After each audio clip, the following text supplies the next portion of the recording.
You once asked what trailblazing meant to me. It has taken on thousands of wills and thousands of forms. To trailblaze is to be with those who save themselves. It is to be with all living things. And to be with you. No matter the ebb and flow of fate, even in the face of tempestuous seas, in the name of trailblazing, I will guard your way forward. Calamity undone, lands beneath me. What remains is permanence.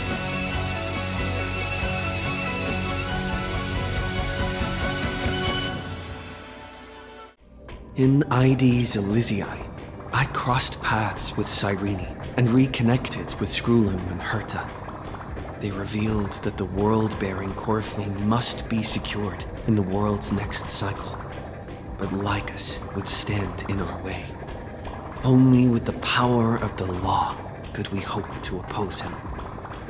We returned to the era of the first flame chase journey, where we met the flame chase heroes of old, including the monarch Cyrene, the Chyros Heir of Law, and Hysilens, the Chyros Heir of the Ocean, who served her. To ignite law, we needed to overcome 𝗲𝗏𝗴𝗏, who had sealed the vortex. However, we discovered at the rallying feast before the battle that 𝗏𝗏𝗏𝗏 had already forged a pact with the reigning Cyrene.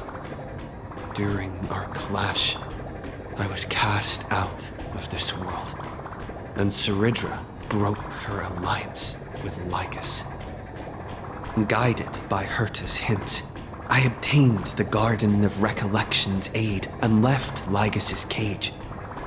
Within the path space, a mysterious guest bearing the likeness of March 7th, Evernight, appeared with the world-bearing core flame and sent me back to Amphoreus. While I was away, 1,000 years had passed in Amphoreus. Amidst the desolation of 𝗏𝐸𝐴, Cyrene left behind memories of a long war between the Chyros Heirs and 𝗏𝗏𝗏𝗏𝗏. Their sacrifices laid the groundwork for my return, and with it, the Era Nova. In the illusions of Styxia, the tales of Hysilens and the first flame chase journey were unveiled to me. Hysilens, who had been waiting in the ocean's depths, led me to the vortex. There, 𝗏𝗏𝗏𝗏𝗏 emerged, revealing his true identity. Genius Society Number 1, Xandar. Hysilens and I couldn't stand against Xandar alone. But the geniuses and Cyrene acted just in time, wielding the power of the remembrance to drive him back. I successfully reversed the course of the Era Nova, delaying the birth of Iron Tomb. However, another force now seems to be stirring.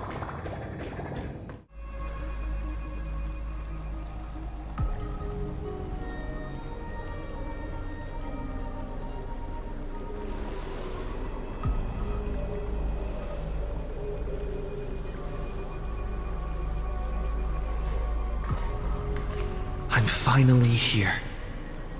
Once I return this core flame and become the world-bearing demigod, the cycles of Amphoreus' tragedy can finally end. This Era Nova will be the arena for the final battle with Iron Tomb. But I still feel like something's not right. Even though this cycle has no demigod of time, time has always stood on humanity's side. Then, with this core flame blessed by the remembrance, respond to their hopes and blaze a trail to the future. Weird. No one ever mentioned this. The core flame of time.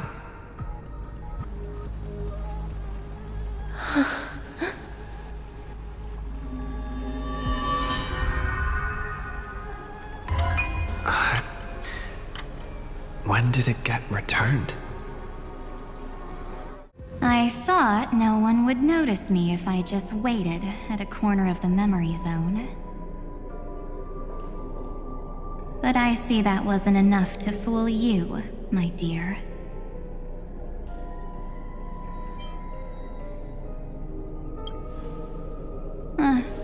Looks like you're no longer that surprised to see me, even though I am an uninvited guest. That look. So full of memories. But I'm not her. Only you can see me right now. I only exist in your cognition. So that way, other people can't interrupt us.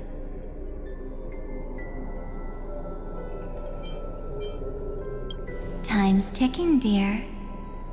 Why don't you just listen to the one thing you should know, instead of getting distracted by the details? Your friend March 7th is no more.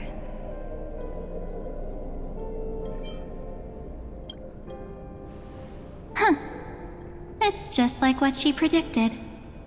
The truth shook you, just like she said it would.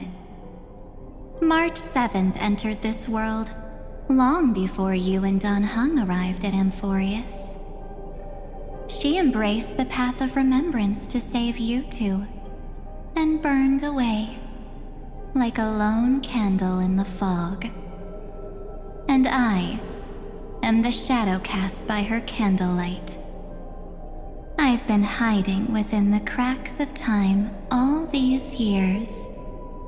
It isn't easy to deceive a genius, but I can do it.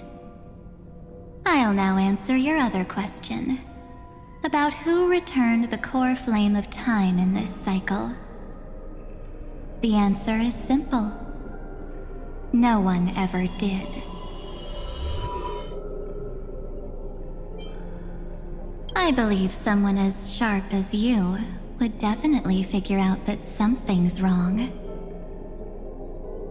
When the Era Nova fails to proceed, you will remember our initial meeting, and I'll be able to open the way for the remembrance and reach this place.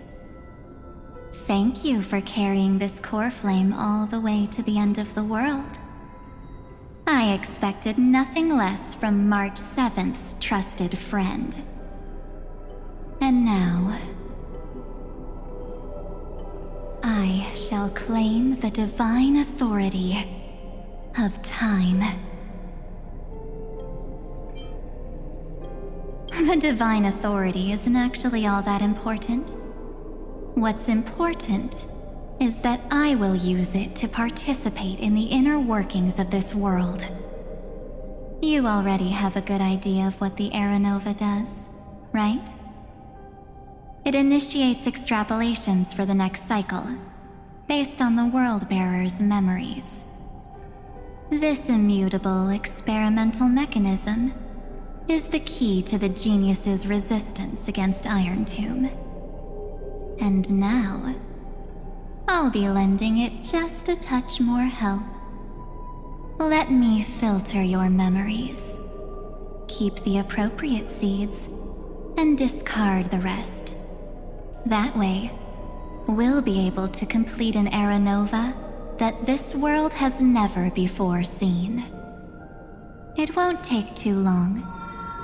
You just need to step into the rain of sensation with me.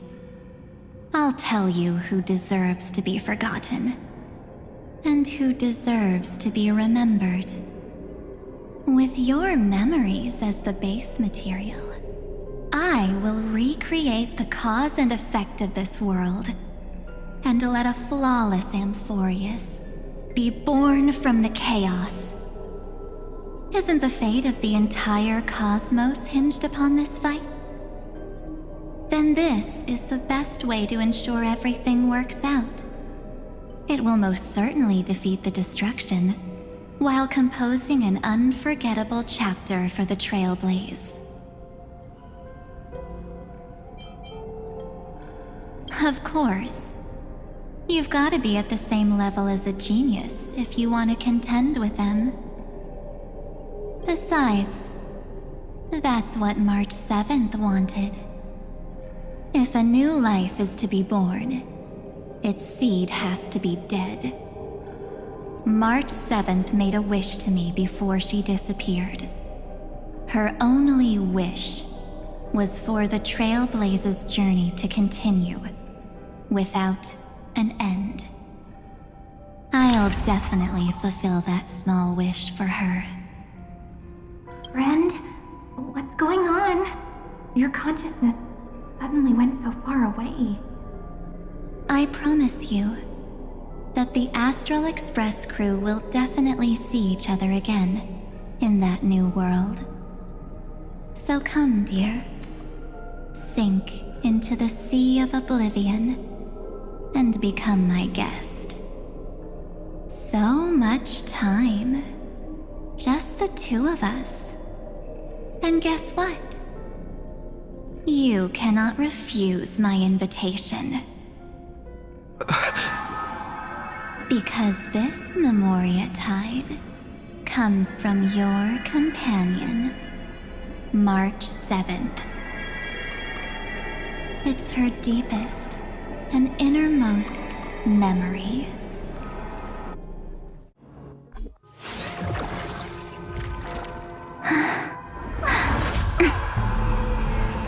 I promise you.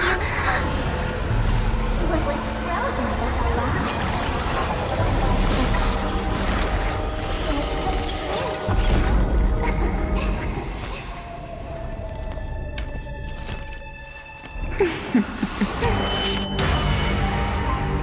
Now,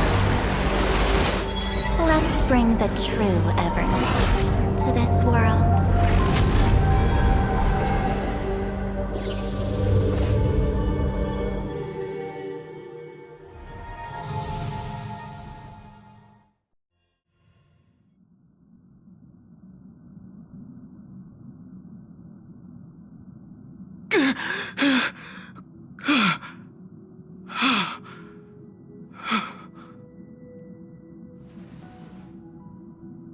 Is this the parlor car?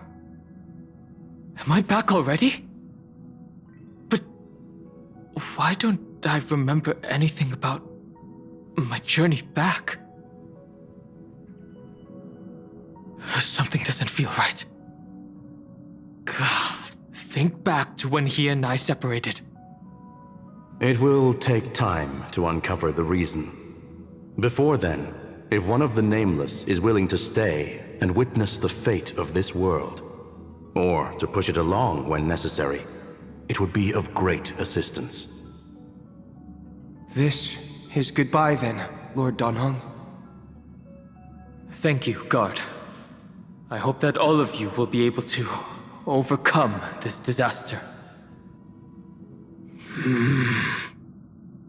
But I can't remember anything after that, no matter how hard I think. Where's Sunday? Did he not come back with you? He stayed with Madame 𝗏𝗏. They wanted to try using his tuning to help support the genius's thought hacking. Is that Himiko's voice? And Mr. Yang? Oh my. That was 𝗏𝗏's suggestion? It's hard to imagine she'd borrow the power of the harmony. No, it was Sunday's suggestion. 𝗏𝗏 initially refused. But she changed her mind after Xandar's identity was revealed.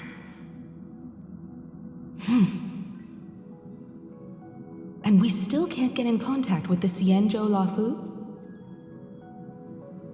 I'm still trying, but this place is outside the interastral peace communications coverage zone, so there's a limit to what we can do. What about Aventurine's chip, the mini-transmitter? Surely it can get through to the IPC's lines. 𝐏𝐴𝐴𝐴, are you all right? I've never seen you this anxious before. I'm all right. I'm probably just tired. Let's focus our energy on the kids. Now's not the time for distractions. Right. Unfortunately, I left that chip in the dreamscape when we departed Penacony.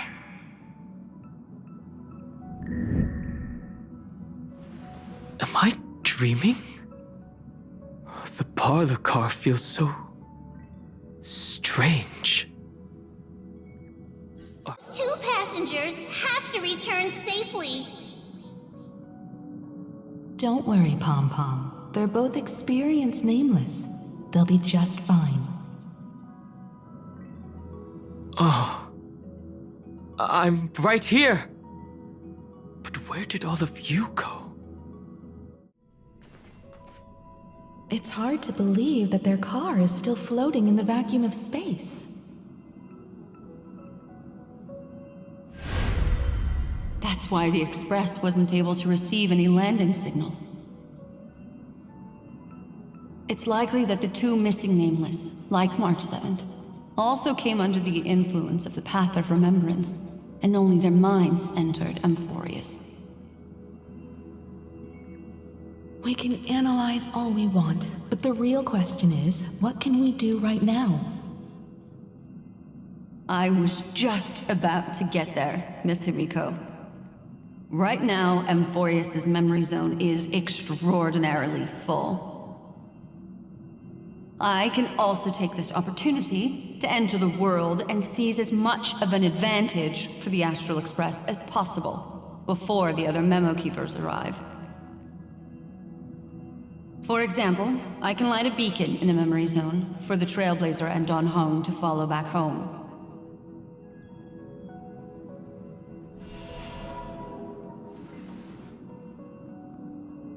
March's room. I haven't heard a single peep from her this whole time. March already wasn't feeling very well when he and I set out. Even if this is a dream, I should still check on her.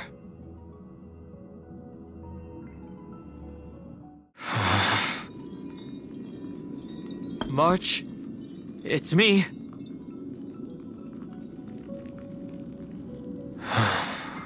Well, there's no other choice. Sorry, March.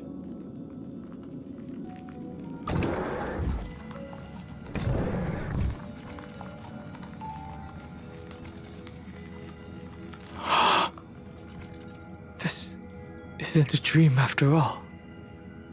Based on what Madame Herta said, Don Hong should already be on his way back. But the Express hasn't detected any traces of him.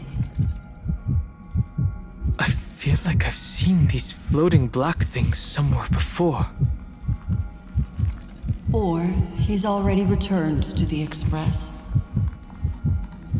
but fell into the trap of someone with ulterior motives. No, I've definitely seen them before. But I've lost that memory.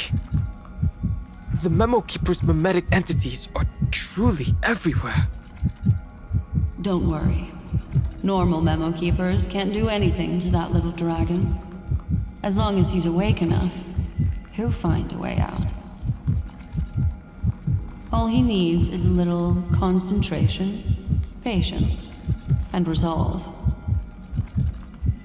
Hearing you say that makes me feel much better. Don Hong has all of the qualities you mentioned.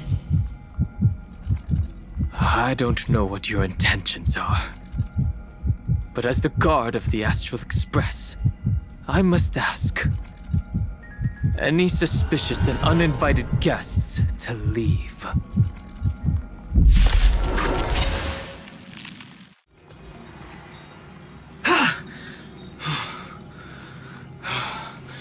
Is the trap now taken care of?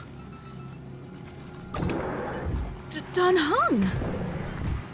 Miss Himiko, I'm back. Even if it's just through a spirit warp jump.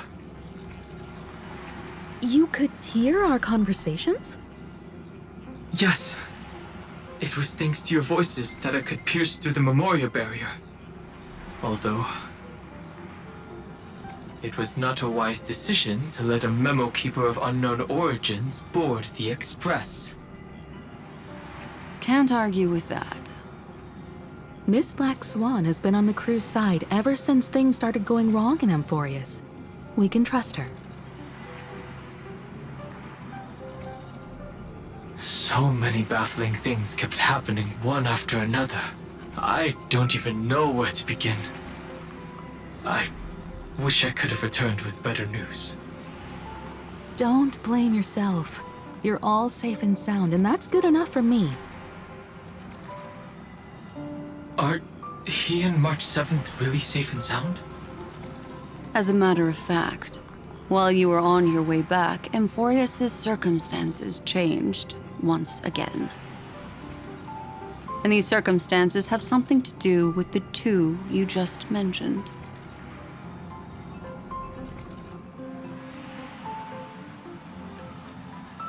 Are you saying that he has been kidnapped by an unidentified Remembrance Pathstrider? So you're saying that person's appearance is identical to March 7th? It's too early to say that, as I haven't seen her with my own eyes. I've only detected a similar aura in the memory zone. We have no way of knowing what March 7th has experienced. But I can assure you, if we sink too far into the Memoria tide of that Miss March, what will happen?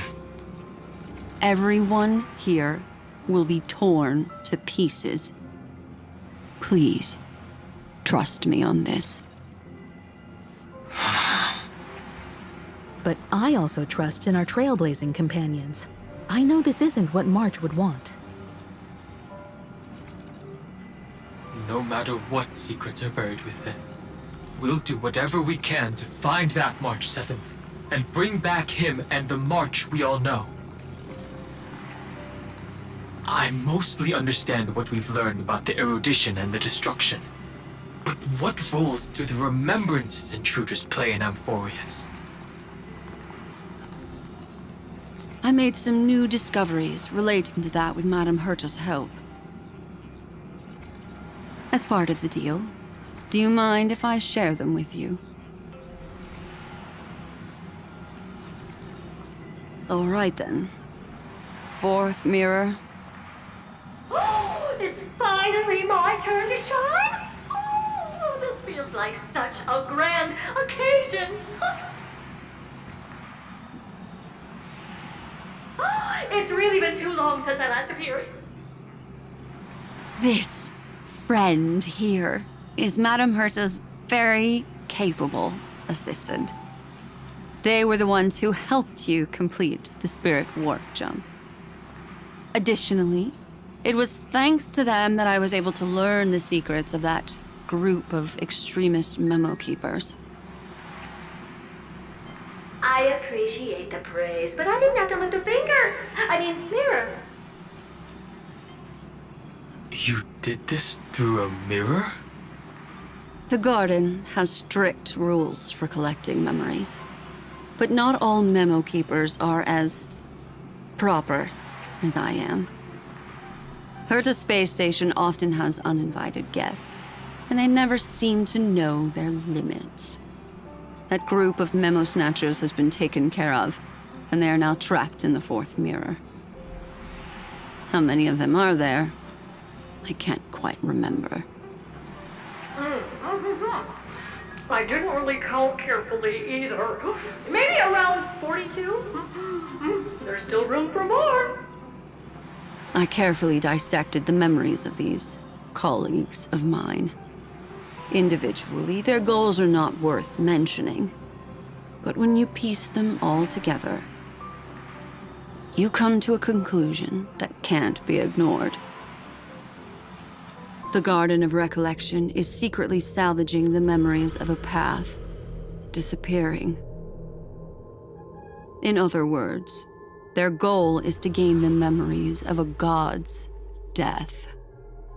The moment an eon falls? That would indeed be a spectacular sight for someone dedicated to recording these things. That's exactly the problem. They seem to have been aware of the destruction's movements early on, but they lacked a decisive power and had no way to penetrate Amphoreus's firewall. So, what did they decide to do? Hide the truth and wait for an opportunity. Now, it seems that letting Memo Keepers guide the right people here was also part of the plan. This also confirms one of my suspicions. They have already infiltrated deep within the garden. They would not hesitate to associate with the destruction in order to salvage memories? Could they be the cremators? I don't know. Perhaps there are even deeper things at play here. The majority of Memo Keepers believe that when the universe inevitably reaches its death, unable to sustain increasing entropy, 𝗲 will use the memories of everything to reforge the cosmos. Amphoreus, as a scepter, can be viewed as a mini-universe. This is why Memo Snatchers have been frequenting the 𝗏𝗏 space station. Without a doubt, these extremists wish to record the cause and effect of Iron Tomb's destruction of the erudition. They may want to use it to simulate the end of the universe, or to probe into the unfathomable will of the eons. The Trailblaze broke the seal around Amphoreus, giving these people the opportunity to enter. Now, they'll do anything to prevent outside powers from interfering. Because your involvement will certainly influence Iron Tomb's final outcome. You said that March is closely linked to the Remembrance. Is what she's doing related to these Memo Snatchers? I do not believe that Miss March is on their side. In fact, when the car you used for landing first made contact with Amphoreus, a violent surge of memories flowed past. Combined with what we know now, I have reason to suspect that the flash of power came from March. Exactly. She was the first to be hijacked by the Remembrance, but she used Memoria to neutralize the firewall, allowing you two to enter Amphoreus. At present, we've lost contact with him. Our only choice now is to rely on the eyes and ears of those two geniuses to understand the situation within Amphoreus. There's no use in agonizing over this, Don Heng. Our top priority now is to find where that car landed. Yes. Ah! Passenger Don Heng! You finally found your way back home! Yes, conductor. I'm back. It's just... Pom-Pom knows. Pom-Pom came over to bring you good news. Passenger Wealth says they found those two passengers! Welt. And Mr. Screwlum. 𝐿𝐴𝐴. You seem to be feeling much better now. And Don Heng, it's great to be able to talk to you. Once again, we owe Madame 𝗏𝗏 a huge favor. Madame 𝗏𝗏 doesn't care much for favors, but she'll be happy to receive everyone's praise. Back to the topic at hand. Mr. Don Heng, we did a sweep of the area surrounding Amphoreus's celestial body for organic signals, and we finally discovered the bodies of you and Mr. Trailblazer. The two of you were very fortunate, as there was something protecting your bodies. All vital signs are still present, and your functions are all intact. Was it March protecting us? Our preliminary determination is that the bubble enveloping you two in the vacuum is made of a substance similar to Memoria.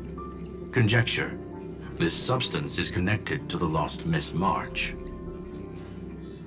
It will take some effort to bring your bodies back to the Express, so you should get some rest first.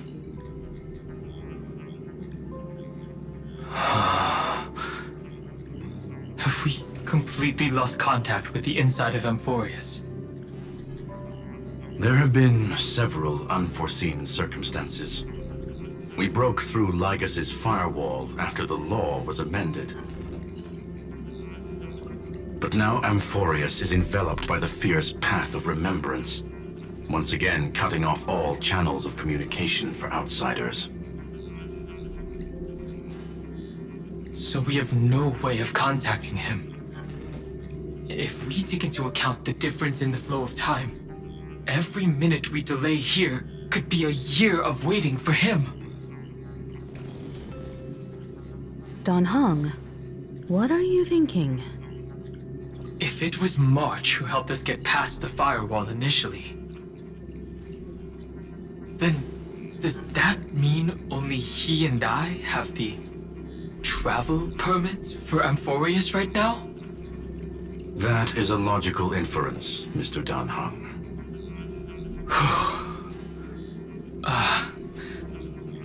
Mr. 𝐋𝐿𝐴, do you have a way to transmit my spirit signal back to Amphoreus? You want to go back? That is far too risky. Even if my body and spirit are able to return without a hitch, there's not much I can do here. We can't lose you again, DanHeng. Miss Himiko, if we can't get him and March back, how is that any different from losing me? You're right. I should have known you'd say something like that. Well, I suppose there's no point in trying to dissuade you. Mr. Yang, Miss Himiko, I will do everything in my power to bring the Express crew back together. No one will be left behind.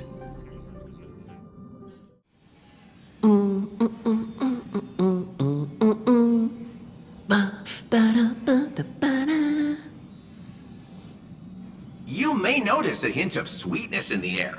That would be the fragrance of the 7-colored bath salts from Marmoreal Palace. A truly splendid journey, if I may say so. With the Era Nova now complete, you have granted the hero the perfect conclusion.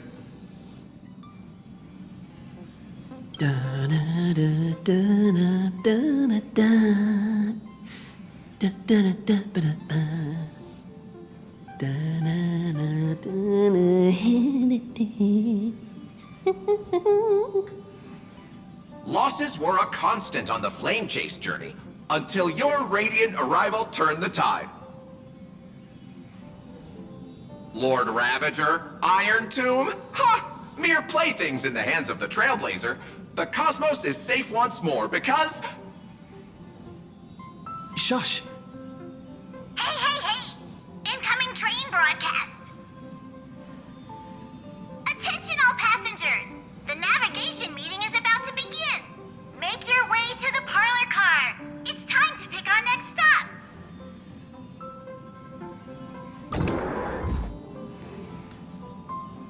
Perfect timing.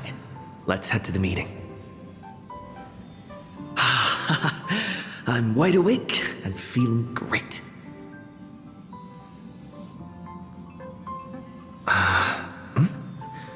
What's this? Who left this note? Strange. It's like I...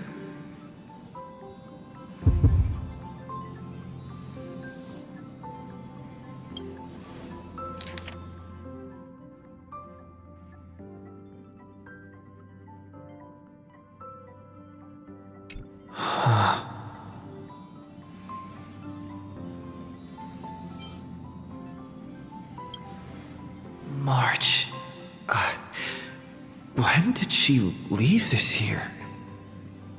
I didn't hear a thing. Whatever. I'll go ask her myself. Huh? What? There's a new painting here. All I did was take a bath. How did so many surprises pop up? Better step forward and take a closer look. Keep it down. I think I found him.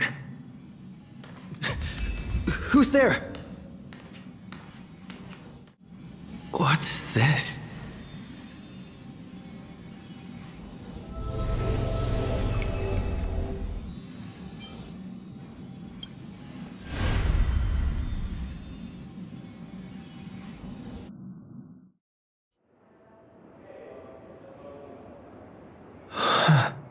What? Is this the Reverie Hotel? Seriously, what is happening?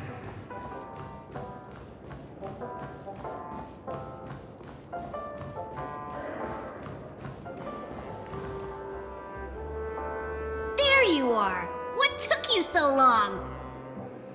Hurry up! The navigation meeting is about to start! Navigation meeting? In Penacony?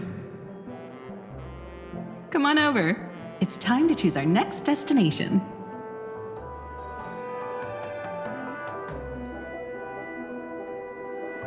Perfect timing. The meeting's at a standstill. Lusaka or Melistanen? No one can make the call. The vote's split 2 against 2. Everything hinges on your vote now. What do you mean? And once again, the passenger is talking nonsense.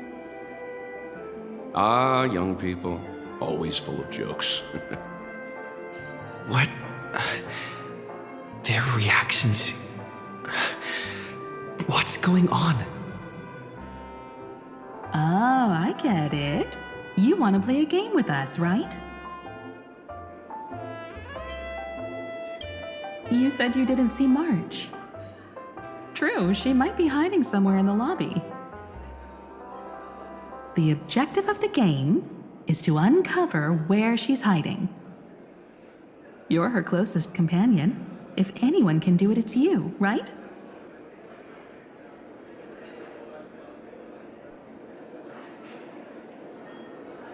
Is March 7th playing hide and seek with me?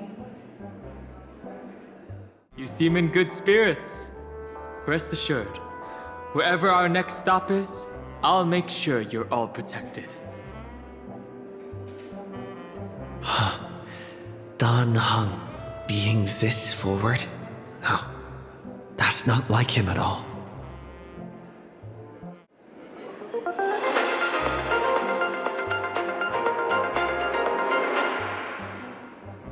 This is the Interastral Peace Broadcast. Good evening, everyone. Good evening. A newsflash. The Erudition experimental ground has separated from the entanglement. The Lord Ravager did not emerge as had anticipated. In the end, salvation of Amphoreus was not only thanks to the 12, but also to one crucial...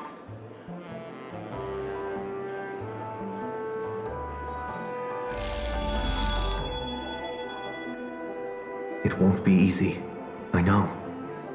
But you've got this. Find your way back.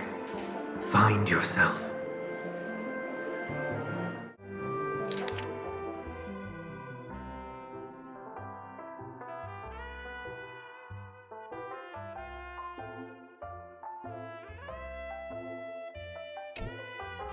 An unsigned guest log. Can you really call that a log? Wait a second. Why am I looking for March 7th in the guest book?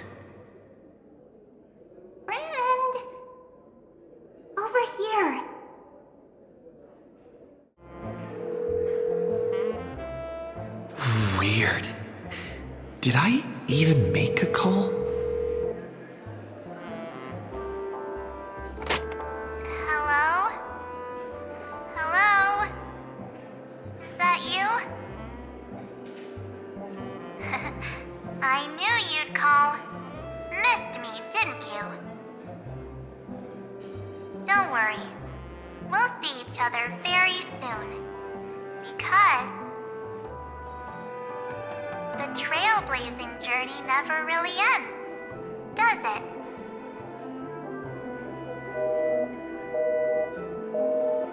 March. That's not her. Don't fall for it.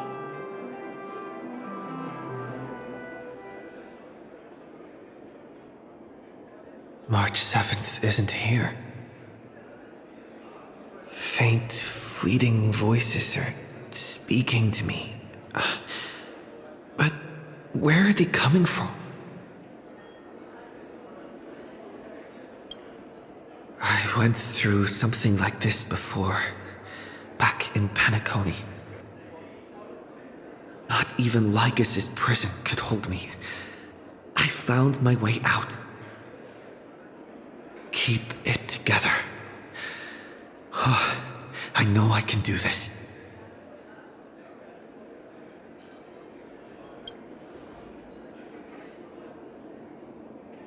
I found you. You did well. Soar. Break free from the cage of Memoria. Let harmony become your wings. A clever little trick. But stealing a fledgling from someone else's nest? Not exactly the pinnacle of integrity, is it? Did you find her? No. It's a feudal game, isn't it? In truth, you don't have to go to such lengths to find March 7th. Because in this memory zone, March is everywhere. We're protecting March 7th's wish.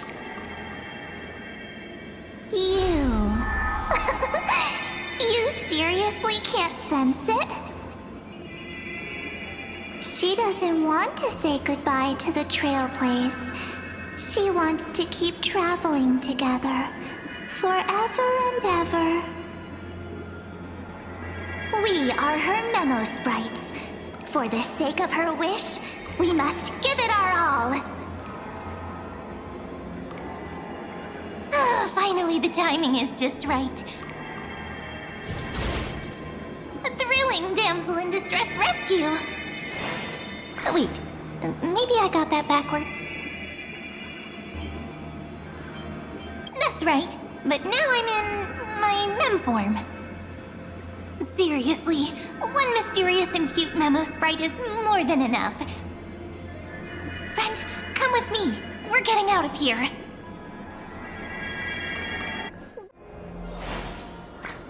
In this form, I'm way more suited for the memory zone. I'm totally in my element.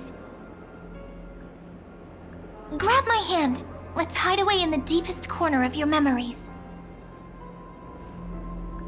Lift the curtain of memory and stir up ripples of past reverie.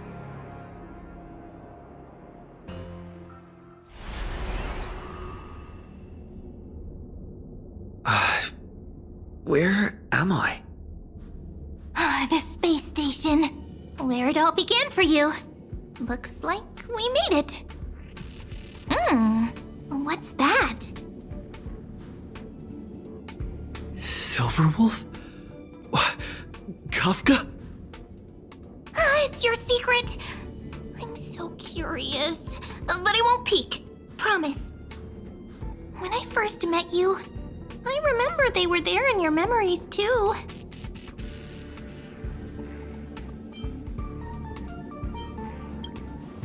You sound really nostalgic. Want to take a closer look? Go ahead. Think of it as a glimpse into the past. I'll stay right here. I promise not to disturb you.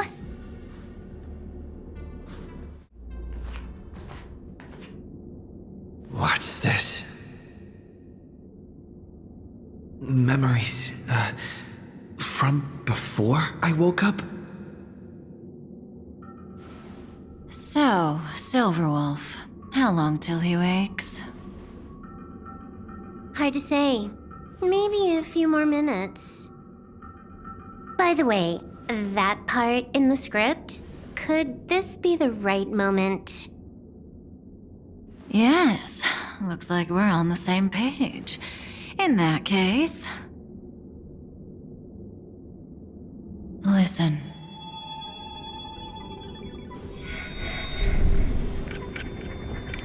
Remember these words, then forget them.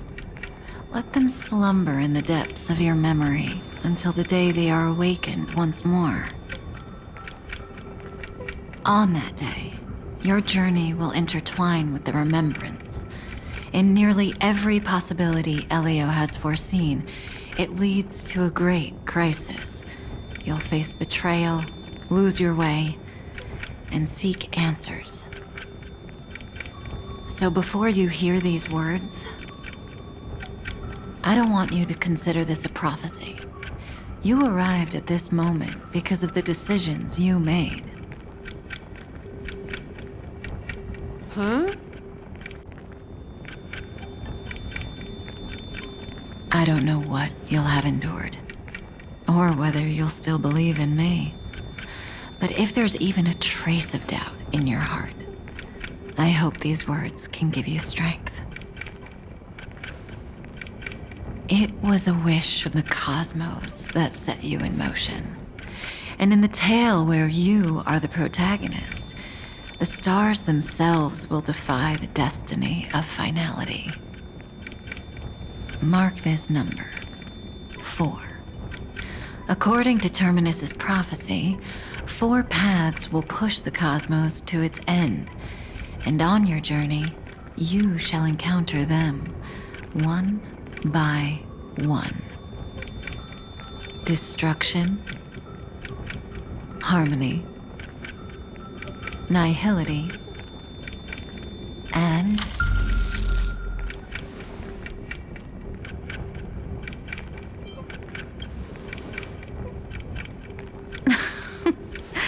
easy now. Trust what you remember.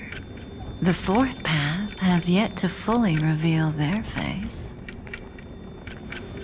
And that's why the journey's worth it. Even in a predetermined script, there's room for us to mold possibilities into shapes we prefer. So listen. Take this guiding principle, then forget it. Let your own will be what expands your journey through life. As in the past, even while achieving so much, you never let go of your pursuit of freedom.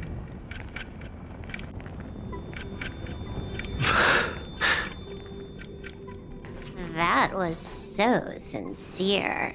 I might actually tear up a little. Now we all live within the script, but adding a little color to the lines has never been forbidden. Are you going to say more about those branching storylines?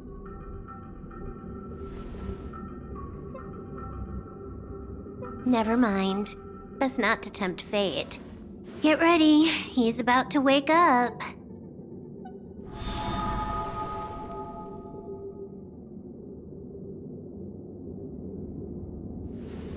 Come back to yourself. Kafka said that when my link to the remembrance deepens, this memory will resurface exactly when it needs to. And an inevitable crisis will surely follow. But even a Stellaron hunter can't fully grasp the trailblazing journey. Just as I thought. It all begins with March 7th, doesn't it?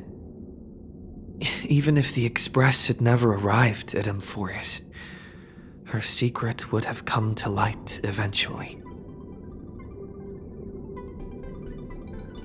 If that's the case, Then there's nothing to fear.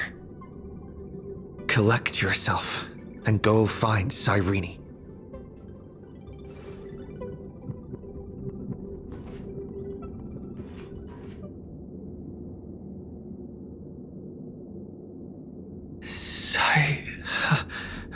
Cyrene?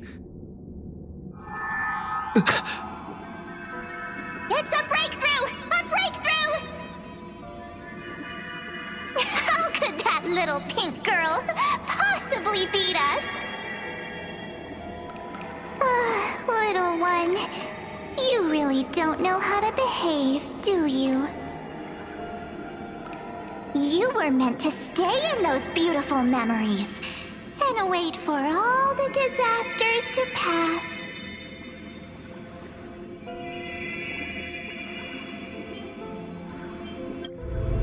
Oh, triple-faced soul. Cast your light upon us. Let no darkness remain concealed. Someday? Raise your hands high and embrace this boundless light.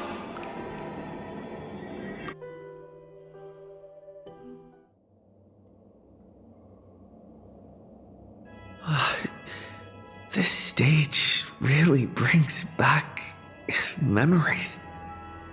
Yes. For you, I suppose it's been a long time, hasn't it? None of this would have been possible without Miss Cyrene. Even while engulfed by Memoria, she fought to stay in contact with the geniuses. Only then, through tuning, was I able to undo the memory zone's effect on you.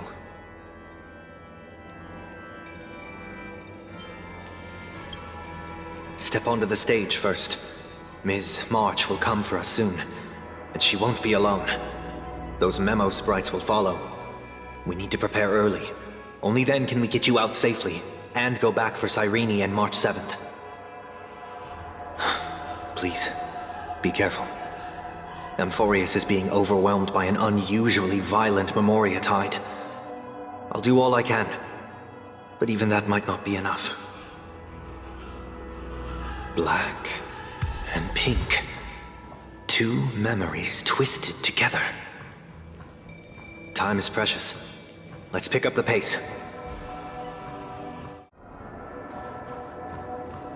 Yes, Madam Herta. I've made contact with him. Understood. I'll carry out my part as expected. Quite the dazzling nest you have, little bird of the harmony.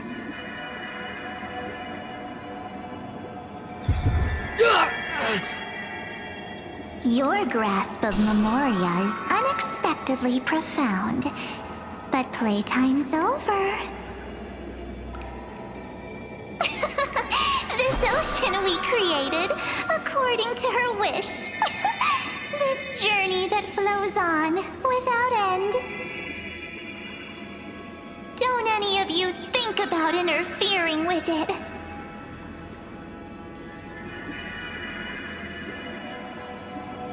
She's coming. Is it me she's after this time?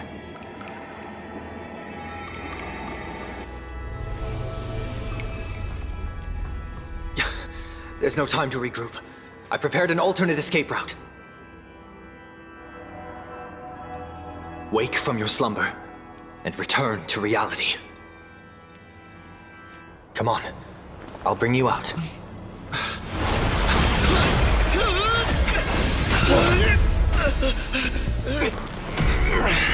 Out.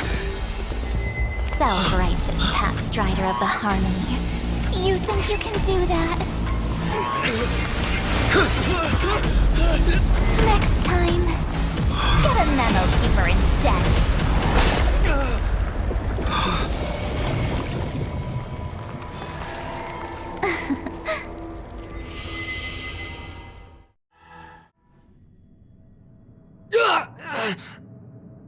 That was way too close. Good thing I was there to fish you out. Sunday, are you all right?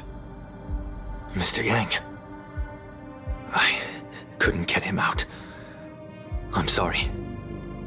Is it true that March is behind all of this? Yes. And no.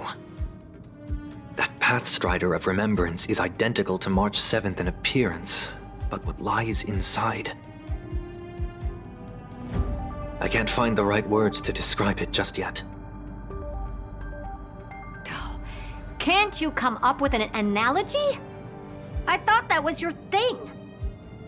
That, Miss March, feels like a reflection on water. Only not from a calm, clear lake, but from a bottomless abyss.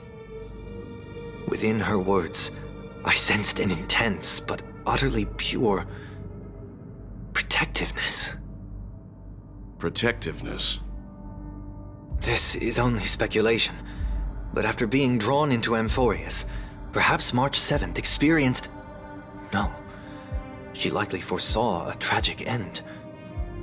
It was out of a desire to protect her fellow crewmates that she chose to awaken a power that teeters on the edge of evil.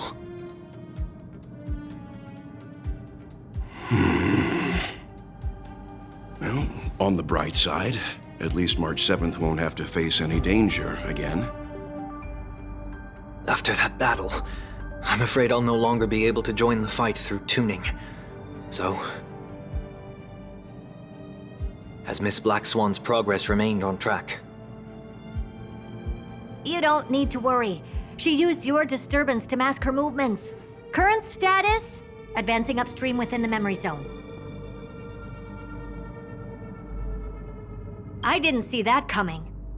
The Memo Keeper is pretty courageous, choosing to defy the rules and take matters into her own hands. This means she's chosen to stand against the Garden of Recollection. Even so, I must think long term. I wanted to hide in the shadows to avoid direct conflict. But why is it so quiet here? The air is thick with memoria, yet it's so chaotic, like broken memories all mixed together. Memo Snatchers should be swarming into Amphoreus. I was expecting this place to be very lively.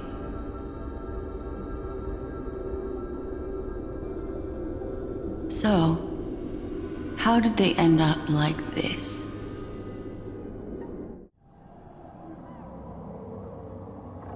The sky is burning, and the streets are empty. It's just like how things were last time.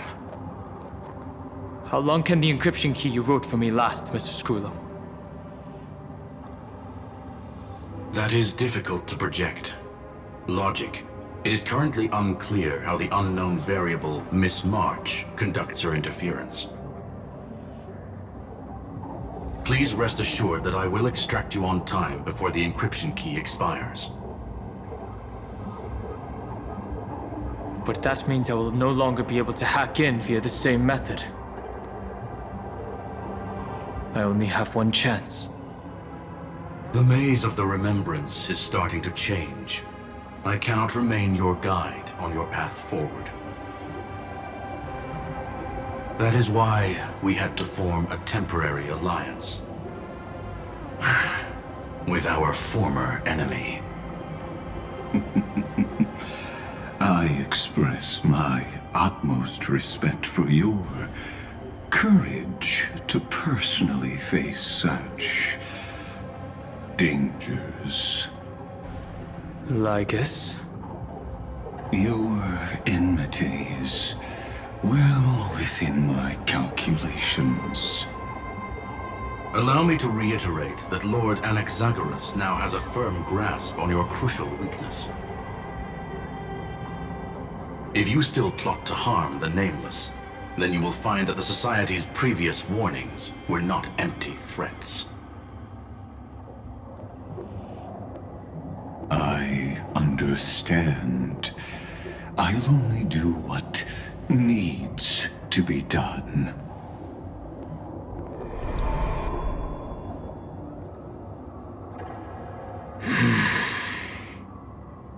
I never imagined that I'd one day walk alongside a genius who offered himself to the destruction. My stance has never changed. The erudition's ruin is inevitable.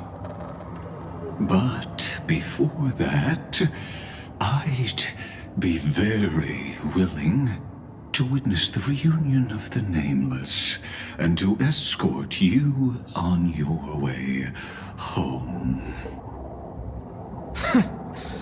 More like her appearance completely interrupted your plans, even forcing you to seek out collaboration. I'll remember that. Your words are as sharp as ever. But remember, happenstance is the only true constant in the universe. The demise of the progenitor of all dragons is a testament to that. Come with me. I am honored to guide a scion of Permanence. You created this wasteland before us with your own hands.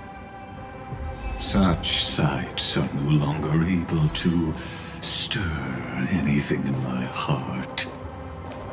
Ha! Are you saying that once upon a time you were actually moved by their defiance? I'm sorry to say, I never was. These memo sprites. Is it her? The mimetic entities of the Remembrance are everywhere.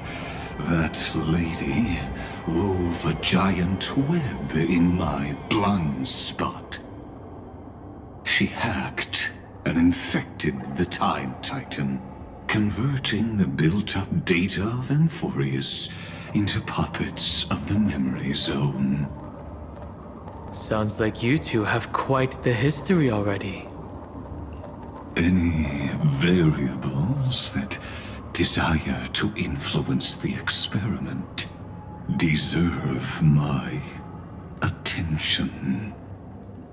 But you never mentioned her before. Could even a genius of the erudition get his brains hacked? Lord DanCae, I'm simply stating a fact. That lady is also a threat to you. A threat that you cannot afford to ignore. She snuffed out the Remembrance without any effort and left nothing behind. Her actions were so determined, as if she had an unquenchable hatred against that path. Contradictions are often the keys to the truth.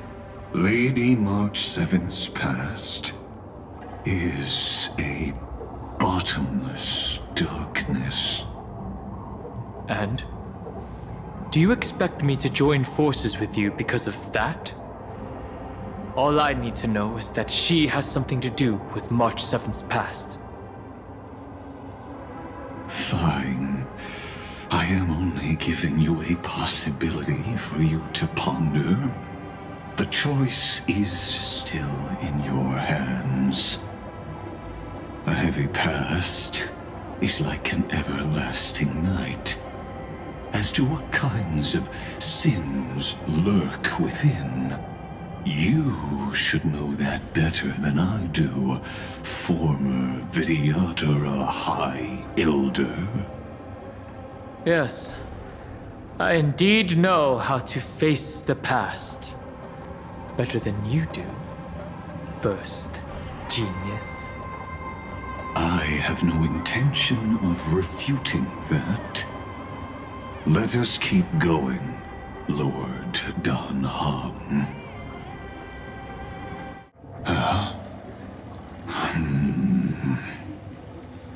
I didn't think there were still some that got away. Explain.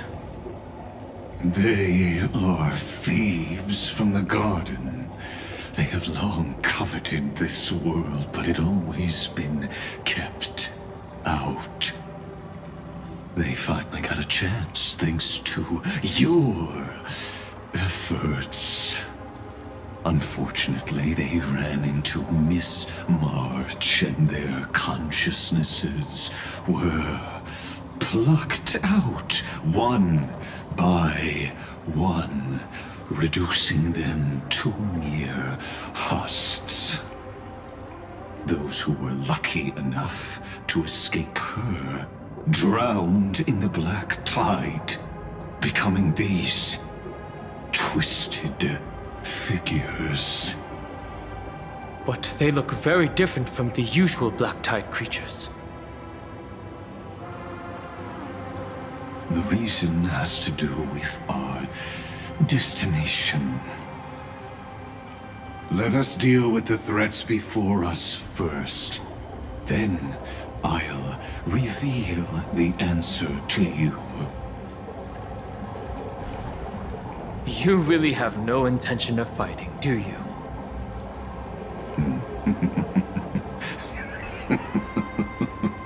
I have no grounds to assist you. Besides, the geniuses are still keeping a close eye on me. I would hate for anything I do to be misconstrued as provocation against you.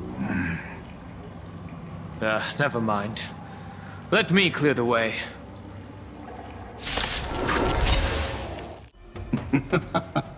What splendid spearmanship. Truly remarkable. Let's get back on our previous topic. These memo snatchers attempted to infiltrate the breeding ground of the Black Tide to steal Iron Tomb's memories. That sounds like a surefire way of destroying themselves. Well, our views differ on that. They had a chance to reach the truth precisely because they did not fear death.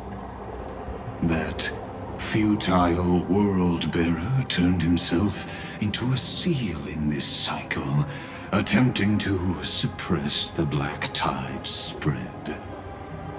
His golden blood soaked into the ocean tides and covered the earth, etching the scar of destruction into this world.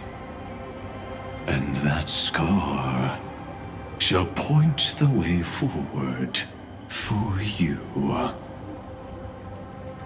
Erudition, destruction, remembrance. When the three paths cross once again, Amphoreus shall face a most magnificent end. Dawn Cloud. I have witnessed 30 million futile ends atop this cliff. You may not agree with me, but I've always believed that this number has made me the person who understands Caelus the most. This is also where he decapitated me on that day and pointed his sword at the Aeon of Destruction. He suffered a tragic defeat, but also achieved a legendary deed. A drop of burning golden blood. The blood that will cleanse the world. Dripped from the god's wound. Nanook? Phainon managed to hurt them? Yes.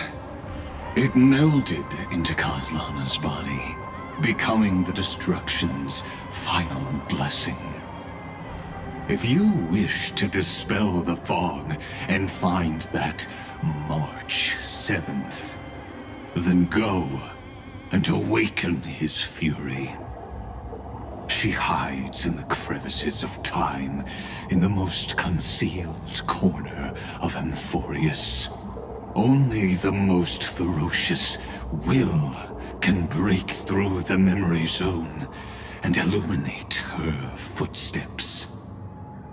Just like how the blazing sun can only rise at the end of the Evernight. How do I know this won't be another trick of yours? I have nothing to gain from helping you two work together. But in this cycle, Caelus never answered my calls. Perhaps his mind has already eroded away. Or perhaps he is still awake, still fighting the whispers of the black tide. Deep down, I only wish that you and the esteemed Trailblazer could bring me an answer. Is there really no other way? How long has it been for you? Caelus, Phainon, I'm back. What? The moment you took the world upon your shoulders without hesitation, you lost the chance to ever be yourself. Duty does not drive you to wield your blade, but hate. Behind that hatred, you seem to desire the destruction of the self. Losses are a constant on the flame chase journey. What you stand to lose weighs far heavier than life itself. It is because you suffer that you are so much stronger than any ordinary person.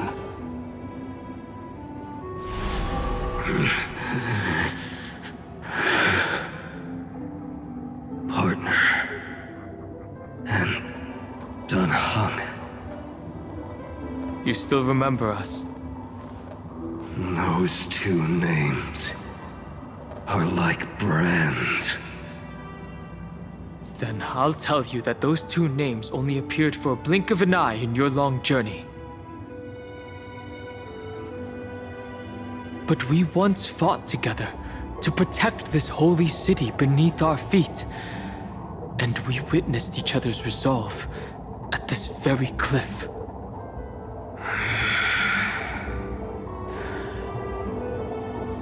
I have forgotten everything except the belief I had when I set off. Even this body is as alien to me as your words.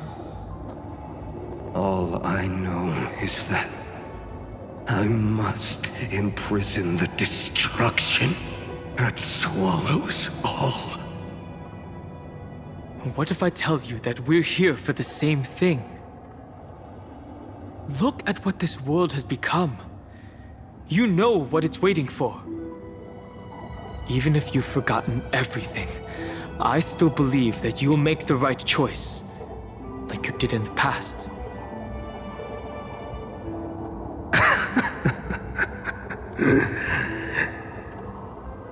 When have we ever had a choice? When were we ever masters of this world's fate? Even though I shoulder the dreams of millions of lives, I could only forge the destruction's evil will.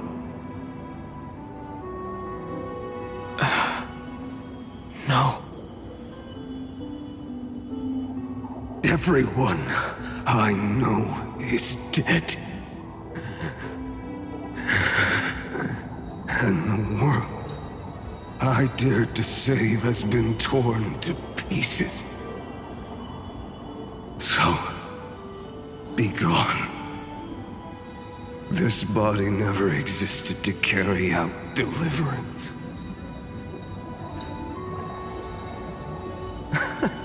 There's no need to be so serious. Sorry, I had a really long nap, and all the bad memories woke up first. Long time no see, partner. Well, it was only a very brief farewell for me. We once walked side by side and trusted each other to watch our backs. That memory will never fade away, even if all else does. And because it was so precious and hidden so deep in my heart, it needed more time to wake up. Trailblazing? What an interesting concept. Surely on your worlds, that is also a titan revered by the masses. There is no need to further confirm your resolve. Today, we inherit the duty of the gods, safeguarding the inhabitants of Amphoreus. Stand with me, and become heroes!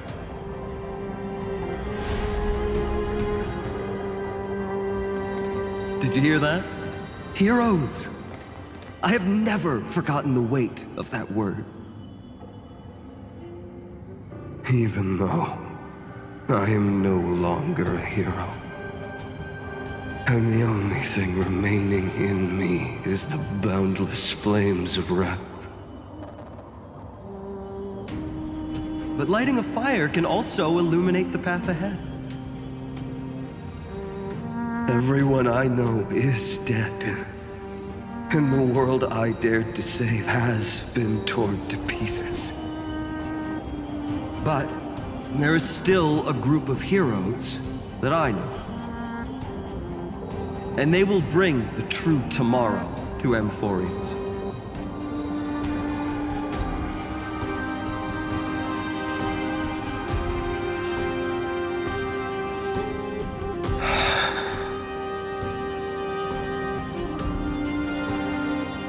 This body never existed to carry out deliverance. It only ever burned for world-bearing.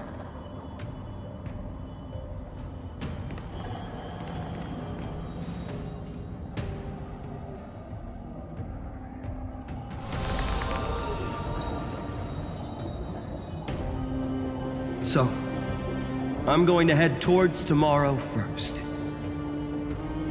Don't make me wait too long, Donna. Partner. Deal. What if we were born from the destruction? There is no need to question your heart. No need to crave victory. If I am born to be a vessel of sin, then I shall roar at evil and trailblaze a dawn for future generations to come.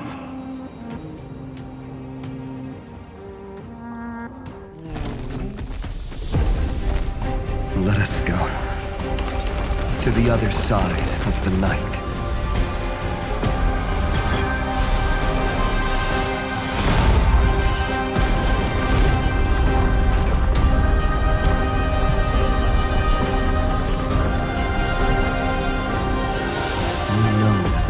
There, and the blazing sun destined to rise.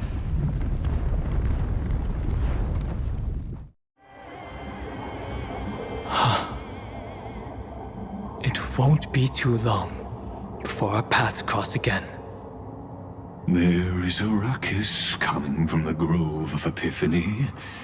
It is time for you to set out, my lord. I have another notice for you. In this cycle, an eccentric demigod deviated from their flame-chased destiny. In a history known by none, Terravox, the earth fell. This matter has remained extremely mysterious, contradicting the extrapolations of 30 million cycles. I have reasons to suspect it also has something to do with Lady March 7th. As of now, clues that yield no conclusions are not important. Phainon already pointed me in the right direction. Open the way.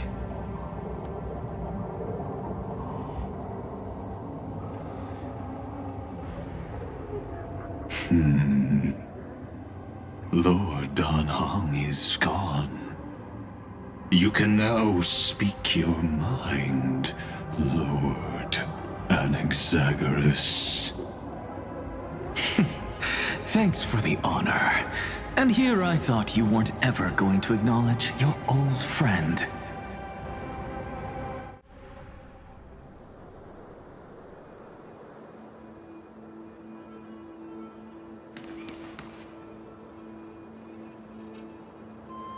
The grove.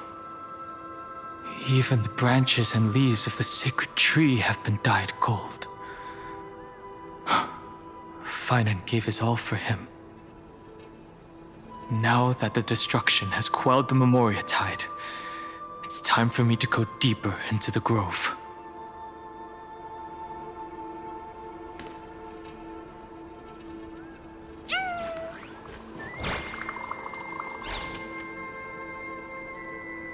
Who's there? That fiery blaze engulfed the grove and woke all creatures from their slumber. And you, visitor from beyond the sky, you have no intention of listening to the cries of the earth. You are... Are you surprised? Demigods with golden blood are not solely limited to 𝗀𝗲𝗄𝐿𝐼's children. Is it not natural that the offspring of Geocles would take on their duty? I am Terravox, Avatar of the Earth, divine protector of the myriad living beings. What a coincidence. I was just told by someone to watch out for you. Answer me.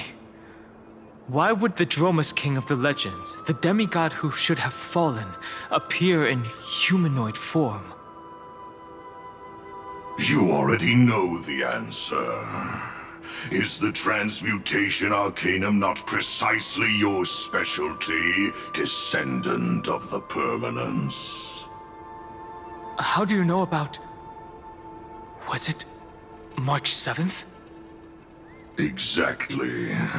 Thanks to her, I was able to escape into the Memoria tide and disappear from the world's memories. So you didn't die. Your fall was just a lie. You cast aside your duty as a flame chaser and joined her. Why?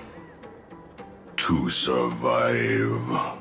For a 𝗲𝗲, life is no more than existence. The birds and beasts of this world have struggled to survive since time immemorial. Yet unlike humans, they are unable to live on in the World-Bearer's memories. But Evernight is the master of remembrance, and I saw your story in the Veil of Evernight. Vidyadhara, the Permanence, Dragon Transmutation, Resurrect, Heng. The path you chose to survive will lead to your death, demigod. And what of it? This body is soaked in filthy golden blood. The earth is hungry, and only the Permanence can satisfy it.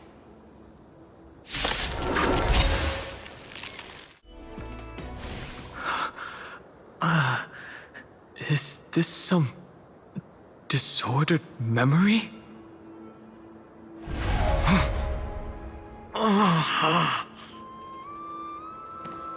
The mists of the past shall drift away.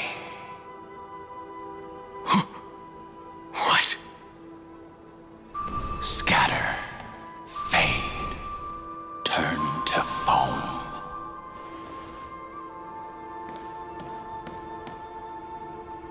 Do you not remember me? After all, I am the heavy burden you must bear. How could I be so easily forsaken? Feng?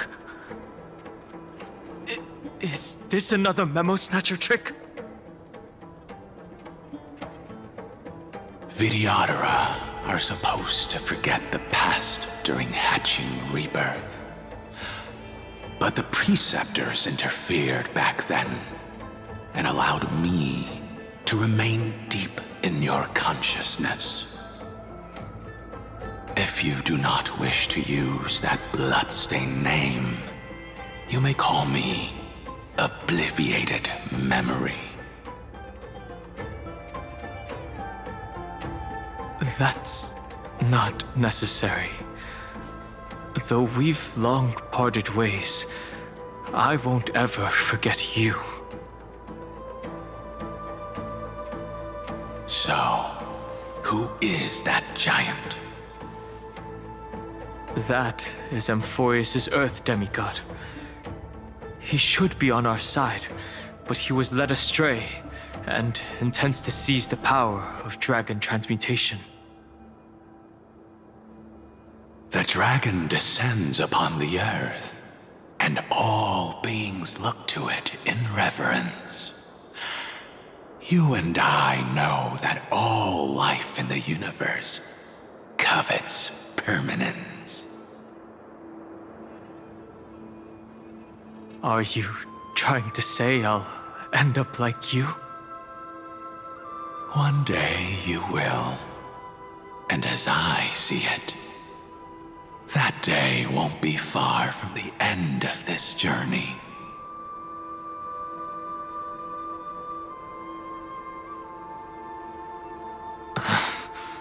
Let's move on to another topic. I have no intention of passing judgment on DanCae, and I have even less desire to become entangled with him again. I only have one concern right now: bringing my companions back safely. You can either help me deal with these abominations, or return to the shadows of memory. DanCae.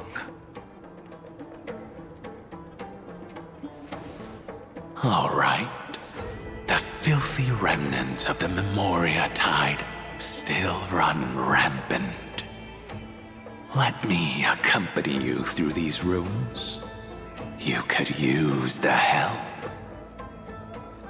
And presumably, that giant who craves the power of dragons won't just let things rest.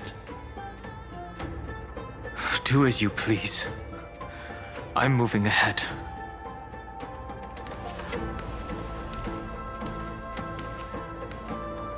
Speaking of Terravox, his aggression just now was probably some distraction. His madness is plain as day. I agree. Phew! It's all good now. Yanis's blessing is full, and the hidden passage can be used again.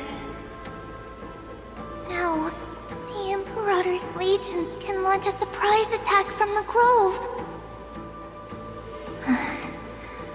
Who knows if Terravox will be able to succeed? Huh? Who is this warrior? Lady Trebios, I am DanCae, the Trailblazer's companion. DanCae? Nice to meet you. I didn't realize Little Gray had more companions in addition to little Cyrene. There is no need to elaborate further.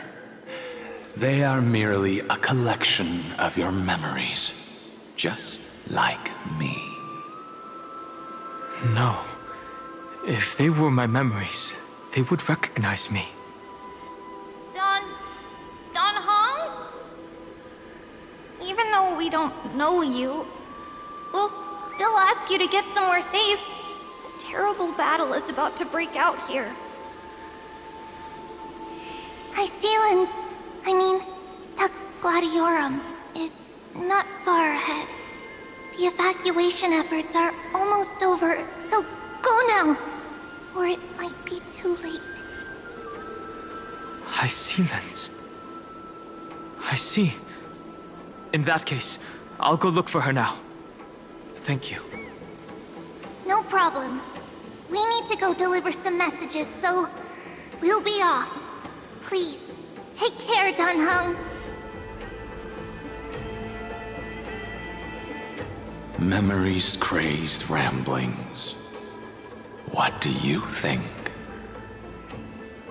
It's too early to reach a conclusion, but this memory is most definitely not mine.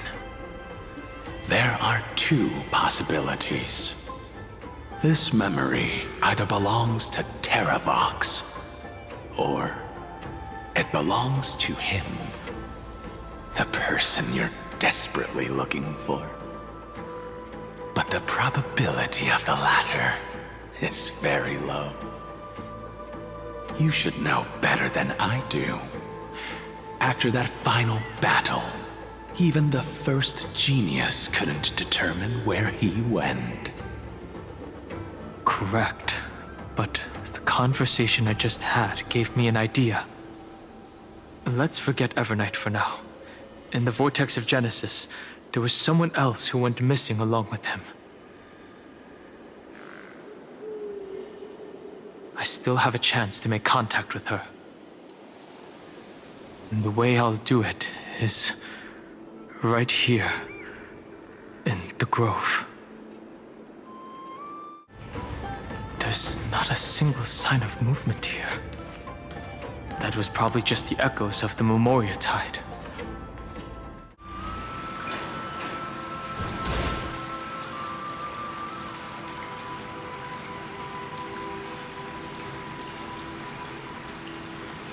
Are you the spirit thief? Bartolos?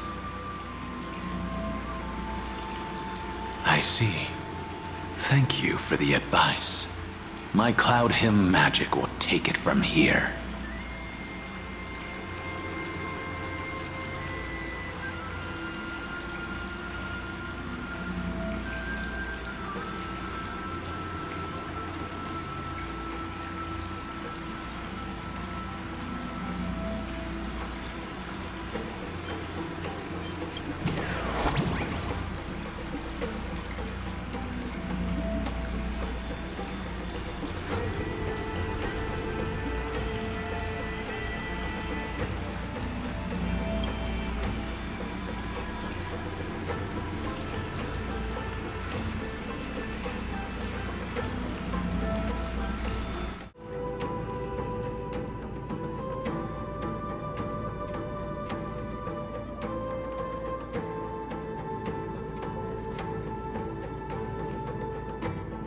We're here.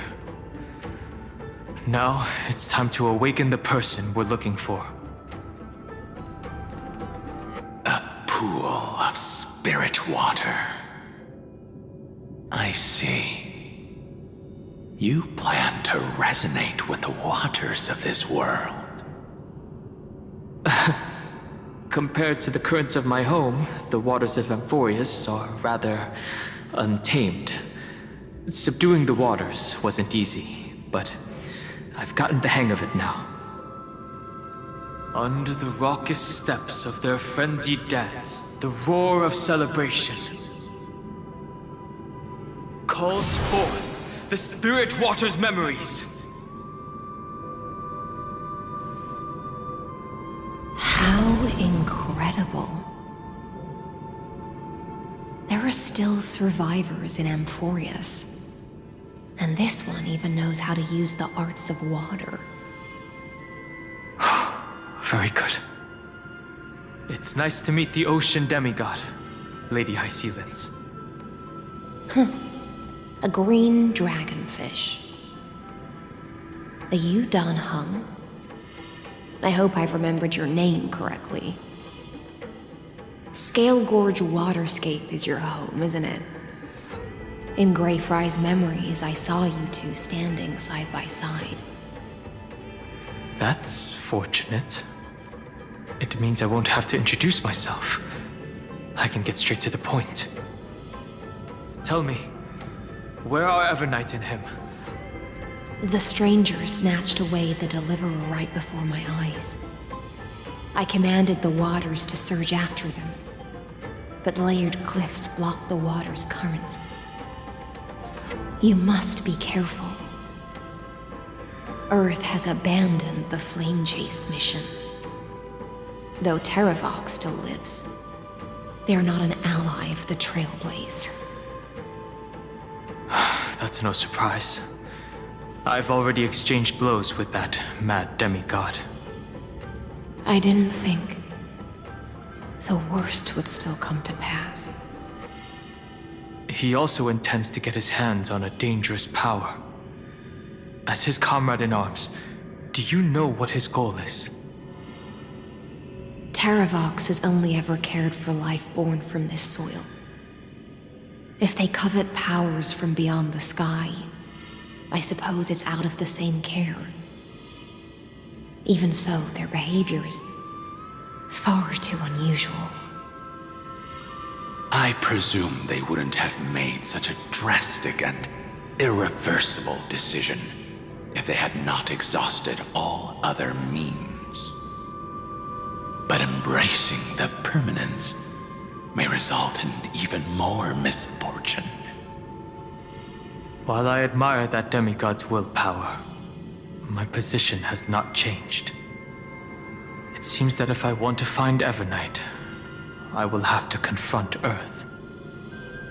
Since my opponent has already turned into a vicious beast, what I do won't weigh on my conscience. Then allow my specter to accompany you, Lord DanCae, as the demigod who witnessed the end of this world. At least let me sing an elegy for my last comrade. That doesn't sound like something you would normally say. Huh? What I do won't weigh on my conscience. I can certainly guess what you mean by that. I will never hesitate for my companions. I am a nameless. And what I'm going to do is defend all the hopes that are on the verge of fading away. Then I misspoke. That is exactly how the guard of the Astral Express should act. If you please, Lady Hysilens. Hold on to this current, for it still carries the warmth of 𝗲𝗏𝗏. Hopefully, it will lead us to the depths where our companion is hidden. The 𝗪𝗏𝗏 might not even be considered people if we did not resort to beastly actions. Why did Feng choose me all those years ago?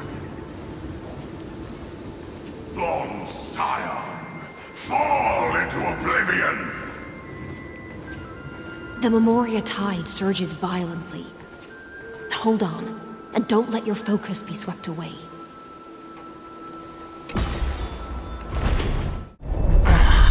The whole grove is shaking. How are you doing? Of 5 people, 3 must pay a price.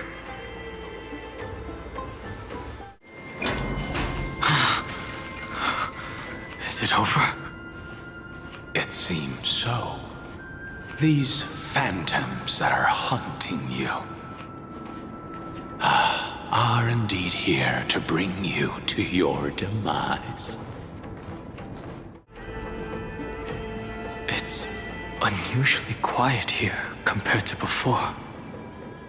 Don't let your guard down. The Memoria tide has become even more violent. Is that... Your mind retains far more of the past than I had imagined. I've seen this farewell more than once in my dreams. The previous life is just an immersia to a newly born 𝗵𝗏𝗴. You know rationally that these are your memories, but it doesn't feel like you experience them yourself. I use dragon transmutation for selfish reasons, and close friends turn to enemies. You probably want to ask me if it was worth it. The Military Affairs Office is placing more importance on the 𝐾𝐻𝐴's battle this time, and the Yaoqing called her back for a patrol mission. Some people are born with adventure in their blood and can't stop for even a moment. No matter, I'll drink her portion for her. We're already toasting. Why don't we wait for Feng? As always, the High Elder has endless meetings with the Preceptors that he can't get away from. Let's not wait on him.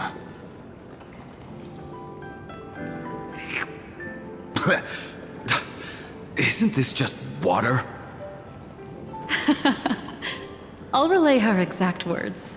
It is a mistake to drink too much before a battle, so I'll leave a jar of spring water from Thalassa's Crystal Palace. She said that wine only has flavor after a triumphant return. Why didn't you say so earlier? I didn't want to go along with her, but she insisted on seeing your expression after your first sip.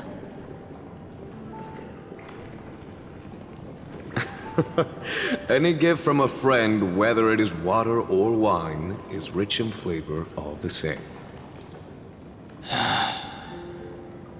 I see you still speak as if every sentence must add something of profound value. I see you still speak as if every sentence must add something of profound value.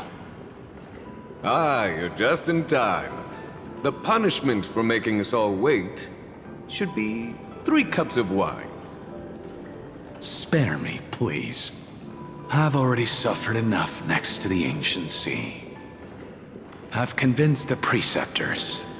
𝗵𝗏𝗴 𝐾𝐿 will join the battle on the front lines, and our armies will fight side by side. It seems like you can now carry out your plan for dealing with the Ketu Mirage, Jingyue. Thank you for standing your ground against the dissenters, Feng. I never thought those Preceptors would ever relent. After all of this, countless 𝗵𝗏𝗴. Countless 𝗵𝗏𝗴 will lose their lives, with no chance at a molting rebirth. We all understand this. But the 𝗵𝗏𝗴 cannot become a part of the Alliance's destiny if we do not share in its joys and sorrows. We would only be bystanders to everyone else's suffering. That is something we all understand as well. That is also why we've gathered here. Come, raise your cups. This toast is not for bidding farewell to each other, but for honoring the soldiers who will not return, for honoring our companions.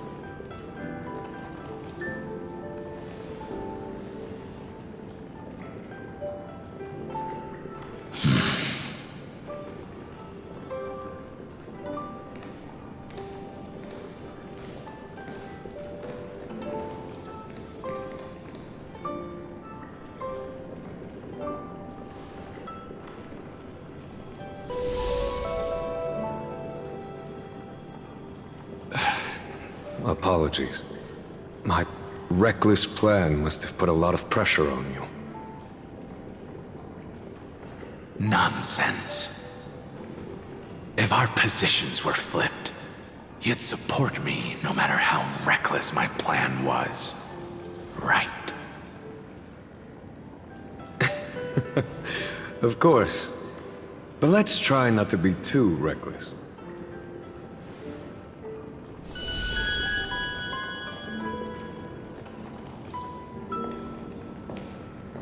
When you make a decision like this, people will always ask, was it worth it? And you will also forever question yourself. Do you know how you will answer that question? I won't answer it. I will prove it. That's right. My sword is my answer. Thank you, Don Feng. Thank you, Jing Yuan. Oh, thank you, Jing Liu. And thank you, Bai Heng, wherever you've run off to. Ridiculous. How did you get drunk from spring water? I'm just full of joy. It feels like I've just forged a divine weapon with masterful craftsmanship. I'd rather leave this world in a blaze than live until the end of time. That's what I always firmly believed in the past.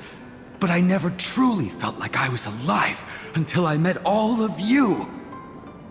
Now, I wish more than anything that I could just live a bit longer. No, pretend I didn't say that.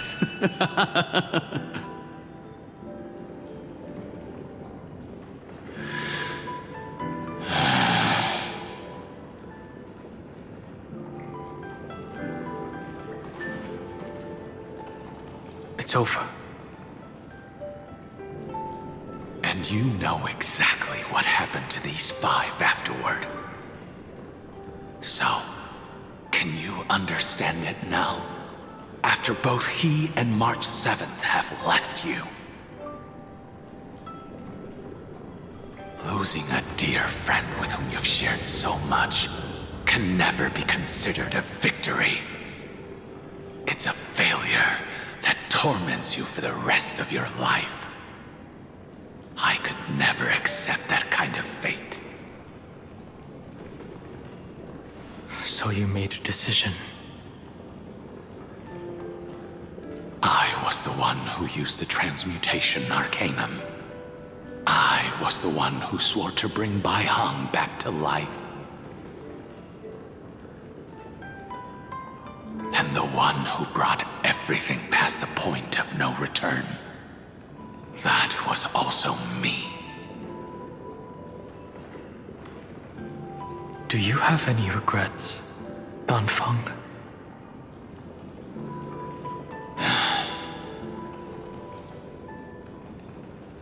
Even if I could reverse time, I would not choose differently. And if it had been Jing Liu, Jing Yuan, or even Ying Xing who died in battle, I'd still choose to do the same thing. Because only I could make that choice and protect all of this. Now, for the sake of your companions, for the sake of those 2 who walk alongside you, how much are you willing to sacrifice, Dan Heng?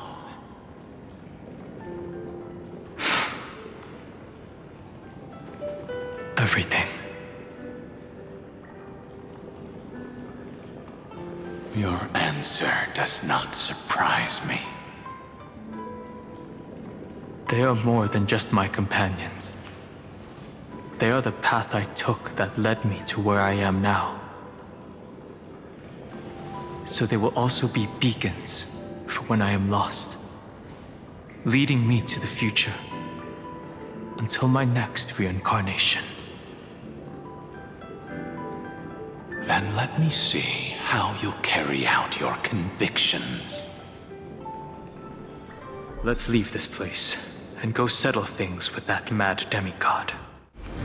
Seismic walking dragon, history shall remember you as a Titan Slayer!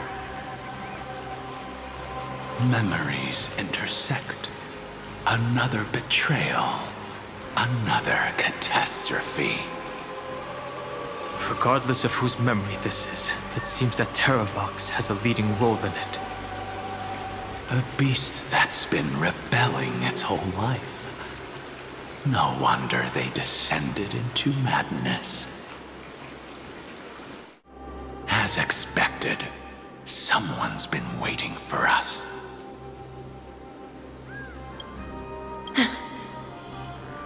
It's you. They are here. A scion of Permanence, and your old comrade in arms. Terravox, my old friend. Indulge yourself. Let this Memoria tide swallow everything. Be prepared for the worst, Lord 𝗀𝗃. This mountain dweller must not be underestimated. Geocles the Mountain Breaker. Earth's 𝗀𝗲𝐴𝐴 rider. It's been a while. Mountain Breaker? He's not Terravox? I remember you, little fish, and your despicable master. I didn't think you were still alive. Death is just a return to the earth for mountain dwellers, thanks to Evernight's gift. I was able to come back to the mortal realm and keep watch over my dear friend, the Earth demigod who was sacrificed to the flame chase plot in vain. Long Scion, you are the most important offering in this ritual sacrifice. No matter how strong your will is, it will eventually be swallowed by the Memoria tide. When that time comes, you and the powers you bear will serve us. We will use the Permanence to awaken the fallen giant dragon and give the Earth an everlasting body. I see. So you pretended to be Terravox in order to lead us here into a trap. If it weren't for the Imperator's tricks, the name Terravox would be shared between us anyway. They made the right choice for Amphoreus' tomorrow. But the tomorrow you speak of only ever had a place for humans. Watch, my old friend! I will once again start a fire that burns away the chains that shackle us! Why don't you leave this to me, Lord 𝗀𝗃? Use that hidden passage to reach the opposite shore. Perhaps 𝗀𝗲𝗴𝗁's there, deeper inside. No. I will stay here. Mountain Breaker, hero of the mountain dwellers. If I do not stay here and triumph over him, he will die an ugly death in delusions of the Permanence. That should not be his destiny. And for the vicious beast that insists on obstructing the Astral Express and threatening the fate of the world. We've stood on the precipice countless times along this journey, forced to make difficult choices in the face of disaster. But this time, it's my turn to put some pressure on this world. This feeling, this scene. All too too similar. It's time to stop struggling, Geocles. Go to your death with dignity. Before that, tell me, what kind of deal did you make with Evernight? How was the Great Mountain Breaker reduced to this?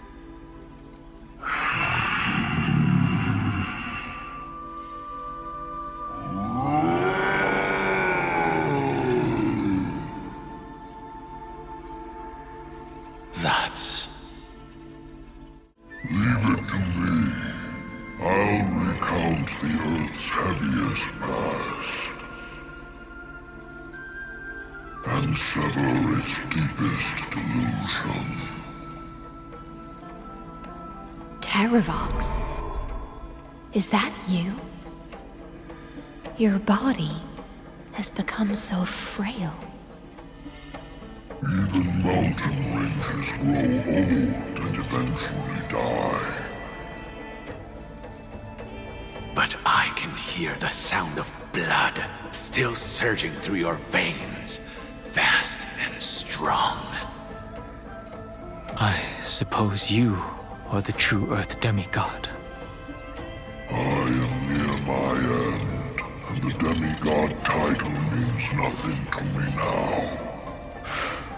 The being who stands here now is just the former comrade of the Mountain Breaker. And the traitor who abandoned him. Traitor? Terravox was once a member of Geocles' 𝗲𝗏𝗏 Legion. This force was famous for its skilled riders and their brave 𝗲𝗏𝗏s. Terravox himself was the 𝗲𝗏𝗏's king, the giant dragon who swore their life to the Mountain Breaker. In the battle against Georios, the Imperator could not surmount this mountain, and thus had to break it from the inside. Terravox's betrayal was key to the Flamechase army's victory. The age of the gods was coming to an end. Living beings had adapted to the changes amidst the rifts of the earth, and now they had to learn to survive in the crevices of the epics. Someone had to watch over the earth, so I agreed to a deal. I would take the Titan's divine authority and sink into the cliffs, using my flesh and blood forged of stone to mend the land. But there was one betrayal I could never forget. The Mountain Breaker refused to believe that was my choice, even till his dying breath. Faced with having to surrender to the Imperator, he chose to die instead. So this is why you decided to conspire with Evernight. Time's strange visitor appeared before me. The great power from beyond the sky, called the Remembrance. It's incredible.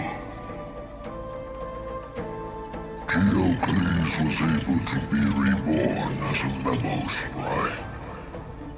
He mumbled about the times we fought side by side. Just like how all the lives this body carries speak to me. Evernight did not ask for much in return. She only wished for me to use the divine authority of Earth to hide her tracks. Since you're being so candid, does this mean you've given up resisting? Resistance. For a beast on the brink of death,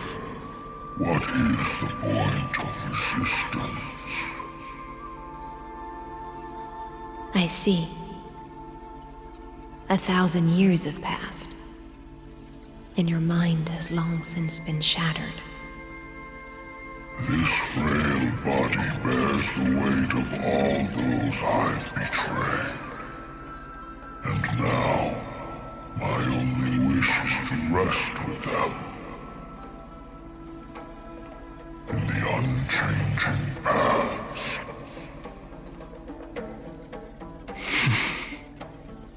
Go, long Scion. That fiery blaze has already burned through Earth's protection, revealing the secrets underneath. The deepest depths in Amphoreus, the great tomb where all the past is buried. The one you seek, Evernight, walked out of that place. Before her arrival, no one knew of its existence. In other words, that is the place where Evernight came into being. And it is also where she is now. You sank willingly into the past, and now your memories have turned into this form. Was it worth it? At least I still remember. As long as I never forget, they will live on. Primitive and animalistic. I understand these instincts. Have you ever regretted anything? The Earth is not a lonely island in the middle of the ocean. It is the sum of all the living things that stand on it. I have never regretted defending the creatures of this world. Then, a final question. Terravox, after all of this, how much are you willing to sacrifice for the power of the Permanence?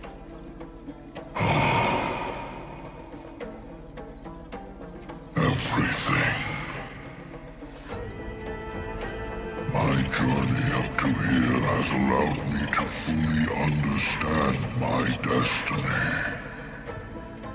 No matter how I struggle, the Earth will never be able to reach the stars. But my compatriots deserve to continue their struggle. At the end of my life, I want to make one last effort to give them a chance to move on to the future. Even if it is a future I am not able to witness.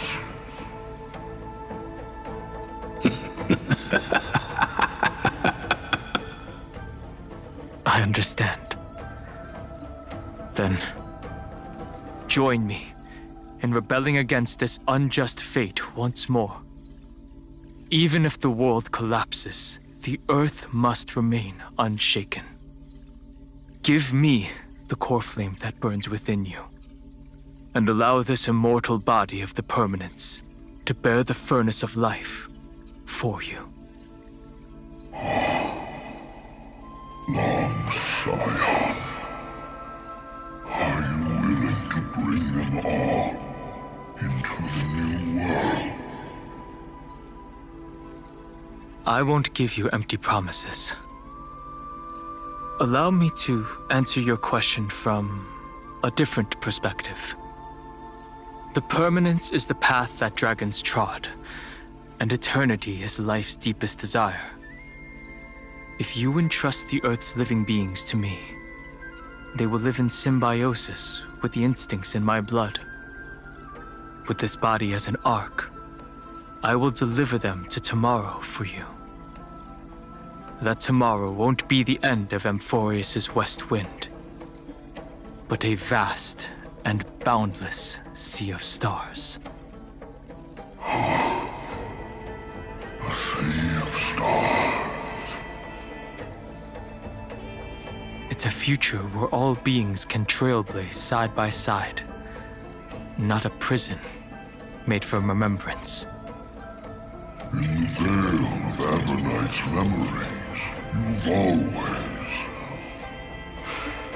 been someone with reservations. I misjudged your resolve. I understand. This is the only choice. Behold, this core flame that burns in my chest. This core flame born from the earth. It is the red soil from which life sprouts, and the furnace of all living things. It tells me to commit one final act of treason. Entrust this heavy task to the trailblazers from beyond the sky. Let them tend to the wild terrain and safeguard the lands. And thus bring the endless stream of life into the distant future. I promise you, Terravox. Good. When I hand over the divine authority, this place will fall to pieces. Are you prepared to hold up the sacred tree if it falls? Of course. Then free what remains of my body, and let me give you this flame that turned away from the flame chase. I now relinquish my duty as a demigod.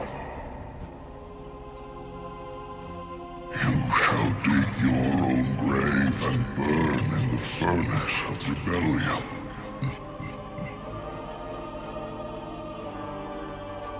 I only hope that, after all this time, Father will take me back into their heart.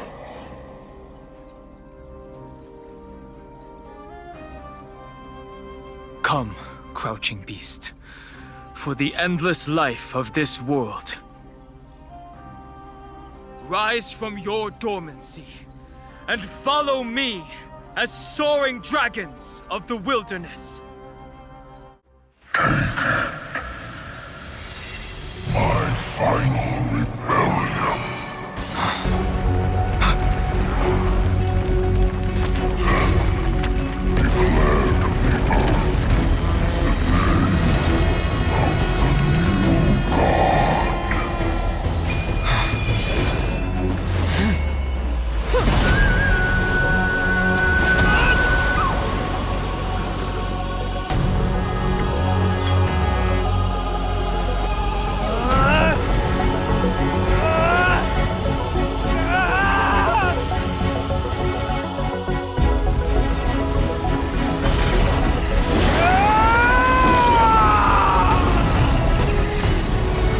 I am DanCae,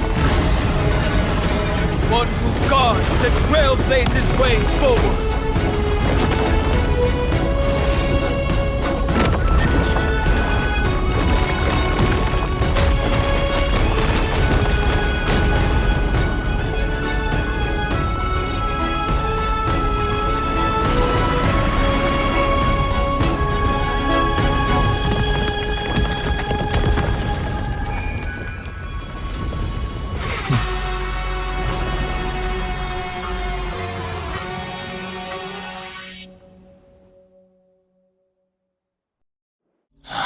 Fortunately, the worst did not come to pass.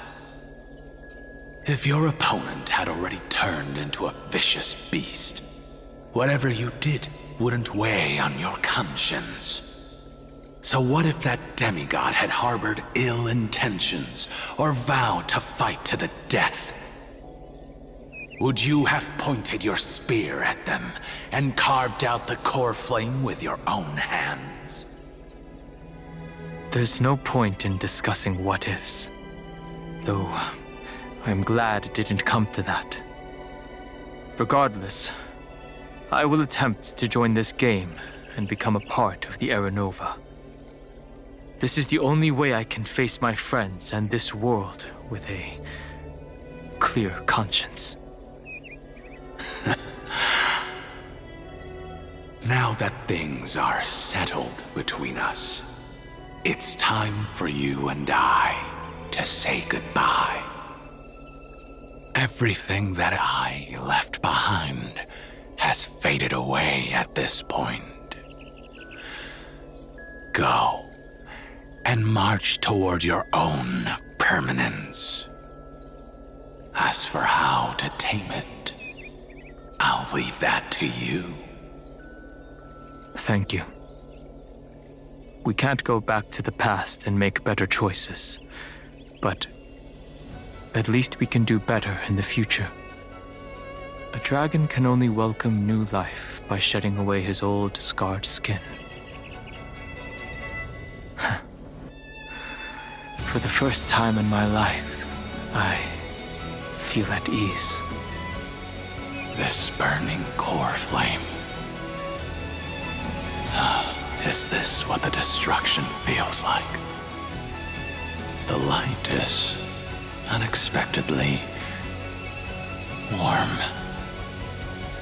It's just like the fleeting moments when one wakes from a dream. Farewell, Feng. Now, it's time for me to set out once more. The final rebellion of Earth was to bestow trailblazing wings upon all living beings. For Terravox, this was probably the best possible ending. Behind that scar lies what they called the deepest depths. The rising steam tells me that 𝗀𝗄𝐴 is in there. But right now, he's trapped in a bottomless whirlpool. Is Evernight with him? I'm afraid I can't tell. A scorching abyss. If I were to enter it alone, I'd almost certainly get lost. And Miss Hysilens, would you give me cover? I'll need to focus completely on what's ahead, and may not be able to pay attention to my surroundings. What are you planning to do? I'm going to continue where you left off. The stranger snatched away the deliverer right before my eyes. I commanded the waters to surge after them, but layered cliffs blocked the water's current. Times have changed. The cliffs are now in the palm of my hand. Then I believe it's worth a shot.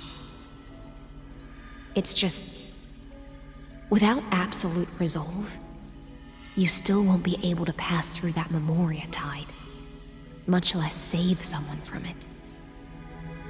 The search for 𝗀𝗄𝐴 might stretch on like an Evernight without end.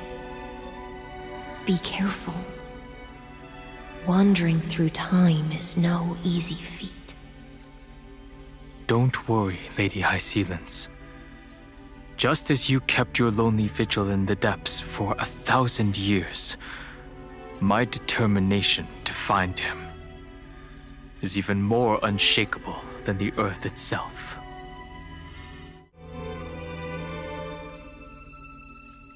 Ancient sacred tree, lend me your roots.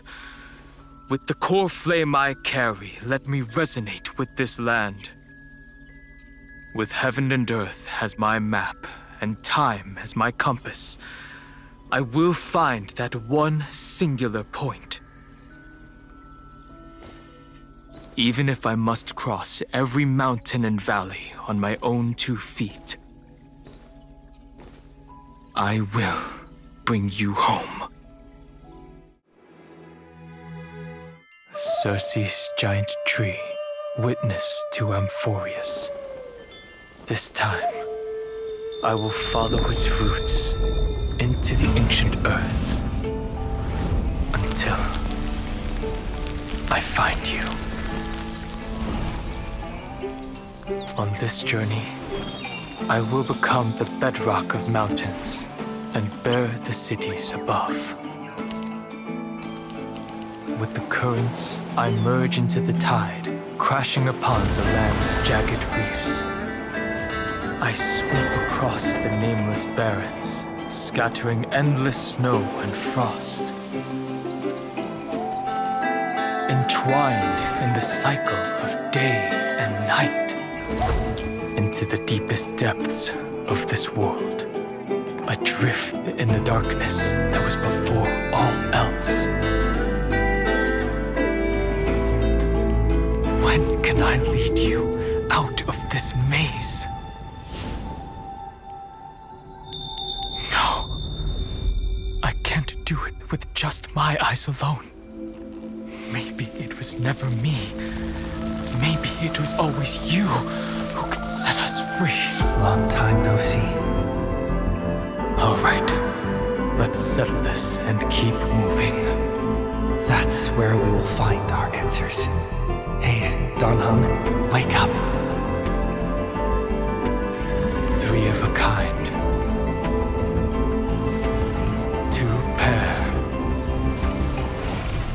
Ace. Go.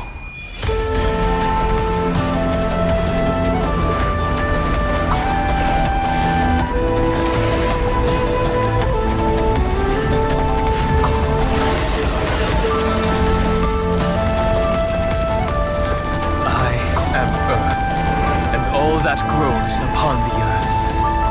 I am you.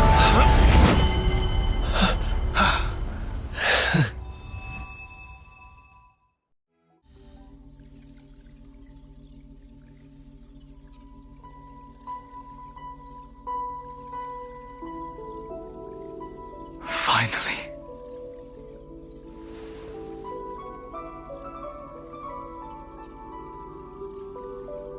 I found you.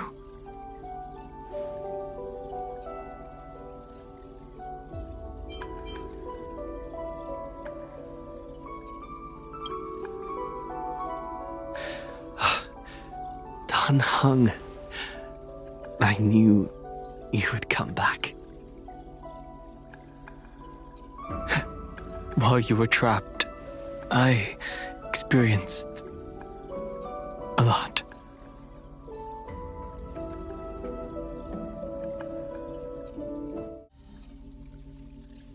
Thankfully, Evernight did not try to stop me.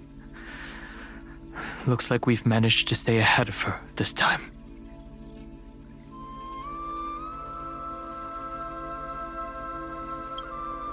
Rest assured, we won't abandon her. We'll all return to the Express together. No one will be left behind.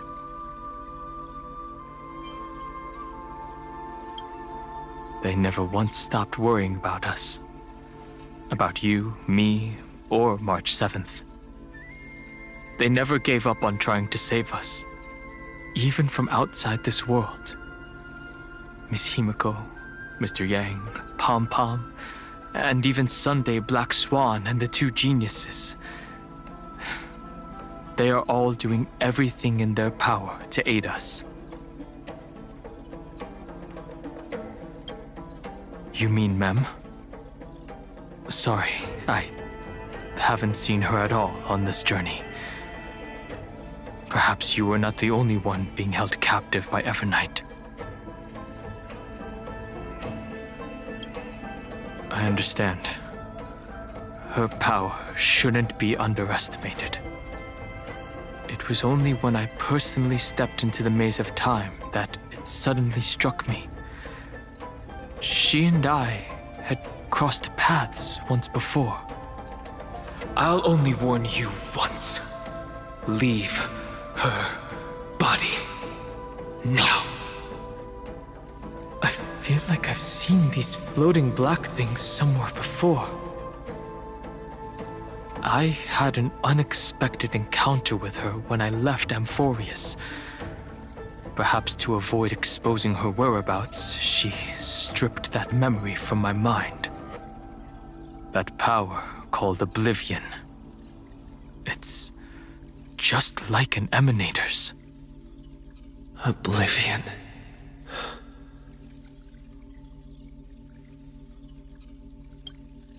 I know. But you still remember me and our companions, for now. Do you have any clues about the memories you may have lost?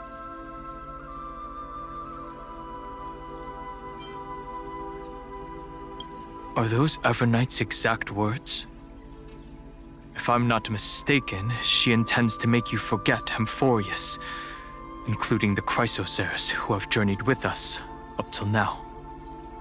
But it seems you still recognize Lady Hysilens. If I made that much of an impression on little 𝗀𝗄𝐴, then I am naturally delighted. But I fear your escape from that power they call Oblivion is thanks to someone else. Nice to meet you. Or maybe I should ask, how have you been since we last saw each other? Along with you, this little butterfly fish's memory was also salvaged from the depths of that whirlpool.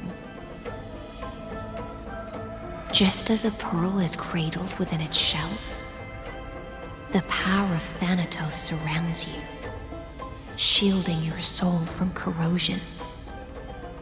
Miss Cyrene has spoken of you often to me. Though we never met in this life, I believe there's a kind of warmth that can transcend time itself. Through the endless flow of time, I guarded the secret passage between Styxia and the vortex. When the Memoria tide flowed backwards into the river of souls, even in deep slumber, I could feel that warmth. And with all my might, I protected that warmth. I apologize if that seemed improper. I hope you'll forgive me.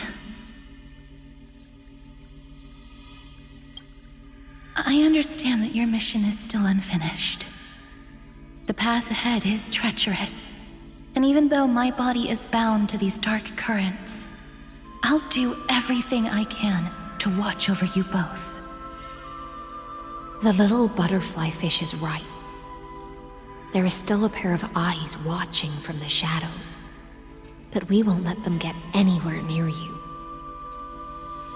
Go forth, golden dragonfish, and you, deliverer. Seek out your companion. Go forth and illuminate the lightless Evernight. I cannot thank you enough.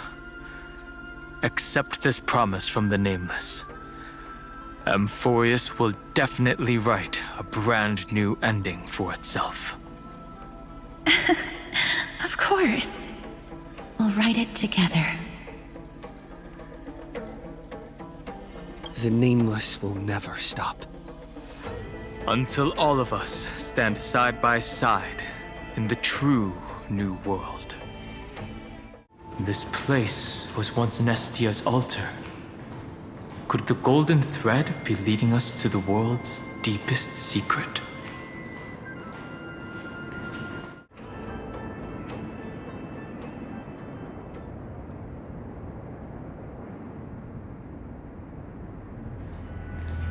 Is this a symbol in the shape of Amphoreus?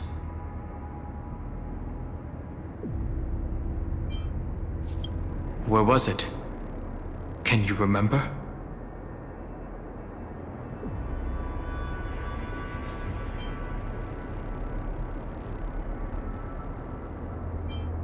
Which Titan is this? It's very similar, yet somewhat different. That doesn't make sense. How could a world enclosed within the scepter have a way of knowing what it looks like from outer space? Unless the mural isn't a drawing of Amphoreus, but rather someone saw the mural and shaped the world in its image. Could that someone be Xandar? No. His concession proves that this place where Evernight is hiding must be a blind spot of the experiment. I'm afraid not even Xandar knows about the existence of this great tomb, or the secrets buried within it.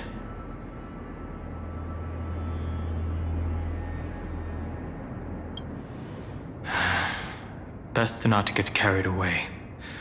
For something to be hidden even from him, it must either be extraordinary or unimaginably dangerous. This forbidden realm remains undetectable to Xandar, and even Phainon's strike merely opened the entrance, yet Evernight can freely swim through it as she pleases. It cannot be reached by the erudition, nor can it be erased by the destruction. Be careful. What lies dormant beneath may well be Amphoreus' final path. Remembrance. It's endless. It feels like we're plunging into an abyss.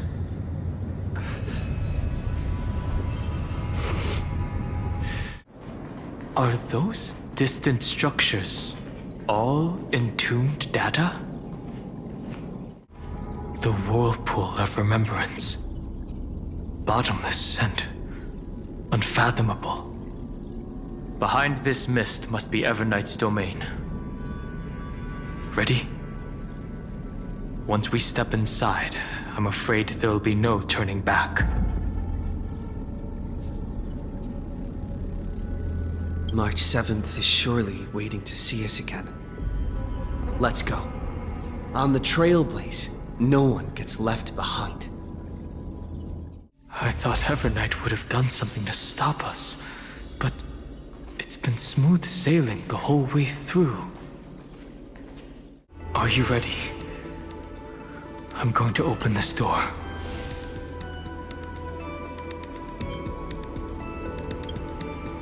I know. Duck behind me if anything happens, okay? Absolute silence. I can't sense anything at all.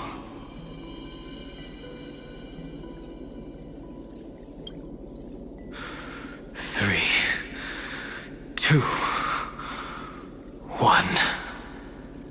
Warning. Object does not have access permission.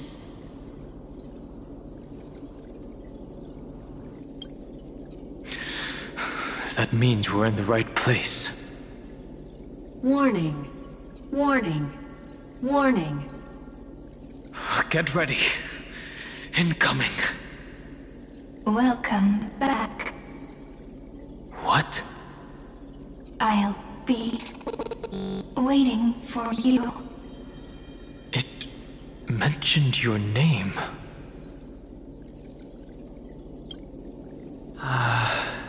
I'm getting a feeling of déjà vu.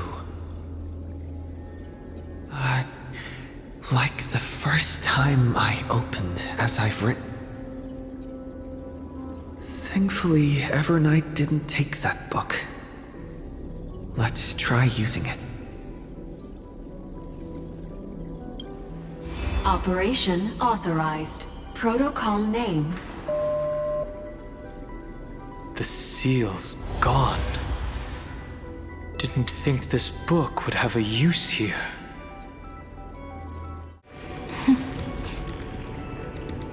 Hi. Miss me yet? I'm just messing with you. This is the first time I have met you. Executing protocol. Format object. Formatting progress. 0.015%. And it looks like it'll also be the last. Something's wrong. She's not talking to us. She's not the mem, you know. Could she be a Cyrene from the past? Formatting progress. 23.815%. Since we don't have all day, let's get started, shall we? As always, I'll read this book to you. That way it won't just be Cyrene's memories alone. Formatting progress. 45.147%. Where should I start this time? Let me see. There. Shall we start with the meeting between the 𝐿-𝐶𝐫𝐴 sage Mydemos and the king's aegis, Anaxa? Formatting complete. What? Did you hear that? She just said...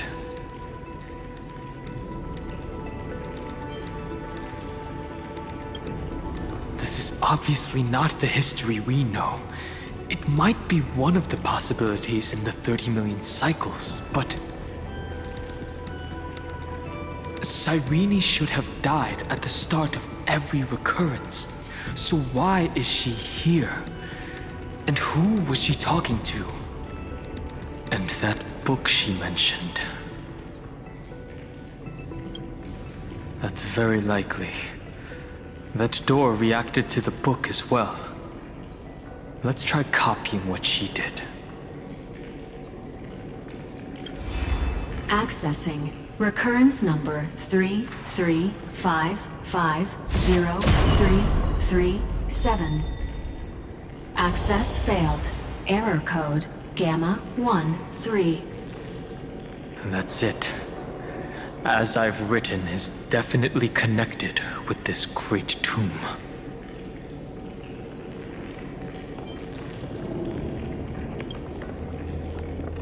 Probably referring to the eternal recurrences.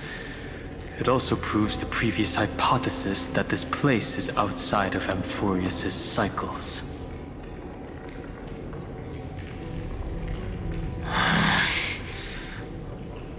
There are 12 chapters in As I've Written, corresponding to the 12 demigods. Maybe the nameless recollections match these roots. Let's try linking them first. This room is so desolate. What exactly is it? There's a notch in the terminal that's just the right size for this book. Branch number 1 archived. Encapsulating encryption key.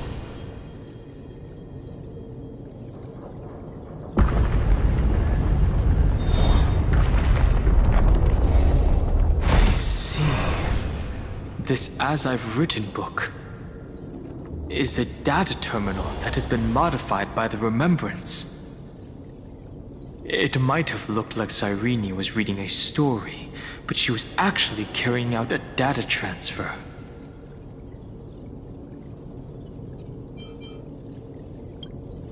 Right. That's a more direct way to think about it. No wonder these facilities are reacting to it. This book is a key. But Cyrene could never have known about the truth regarding the scepter. So where did she get this key?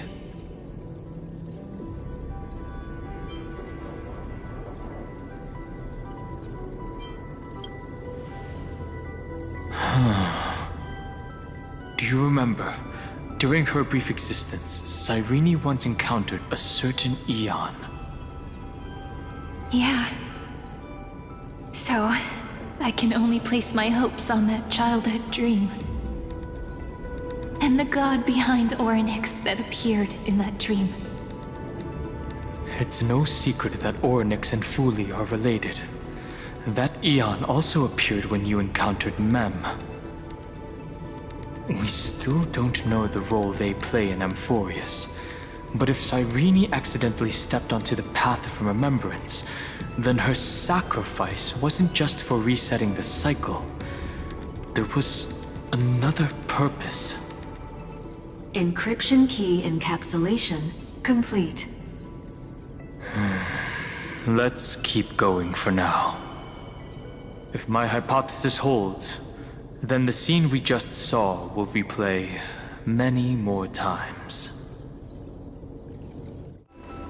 Hey, be careful. Evergnight's eyes are everywhere. Don't get too far from me. The chronocognitive anchor will protect us.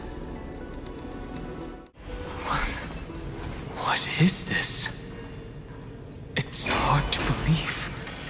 Is this still Amphoreus? So many countless storage arrays. This would even rival the cyber prison of Inoupis. Look, what a magnificent sight. Even this classical world contains a futuristic palace like this. Would 𝗖𝗏𝗏𝐿𝐼 end up looking like this after a few thousand years? Executing protocol. Format object. Formatting progress 0.027%. It's always so on time. Never late at all. It's okay, I get it. It's just trying to remind me how precious time is. I want to share a story with you this time. I saw a little nymph on my way here. It was on a fallen wheat stalk, and it glowed under the sunlight. It was incredible. I forgot all my pains at that moment and just stared at it in a trance. I wonder, did every Cyrene in the past feel that the nymph was beautiful?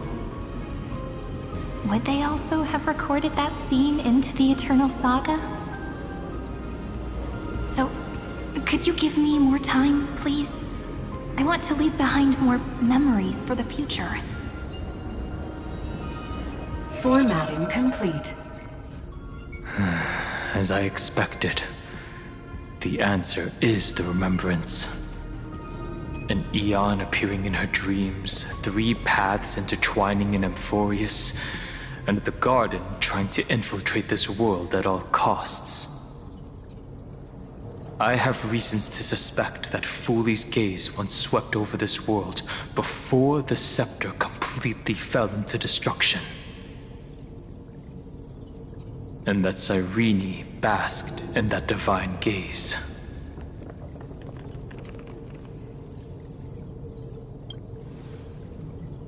Humanity cannot judge eons based on our own common knowledge. The Remembrance has always been an observer of the universe, ever since their birth.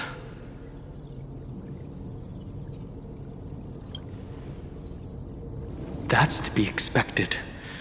The various factions are only followers of their eons, and 𝗏𝗏𝗏𝗏 was never known to be friendly with humanity. But there's still something I don't understand. According to Black Swan, the Garden is internally fractured, and there is a party that craves the memory of an eon's fall. They would do anything to achieve that goal. Yet, I feel as though those memo snatchers didn't try to stop us at all. Instead, it feels like they were trying to cover something up.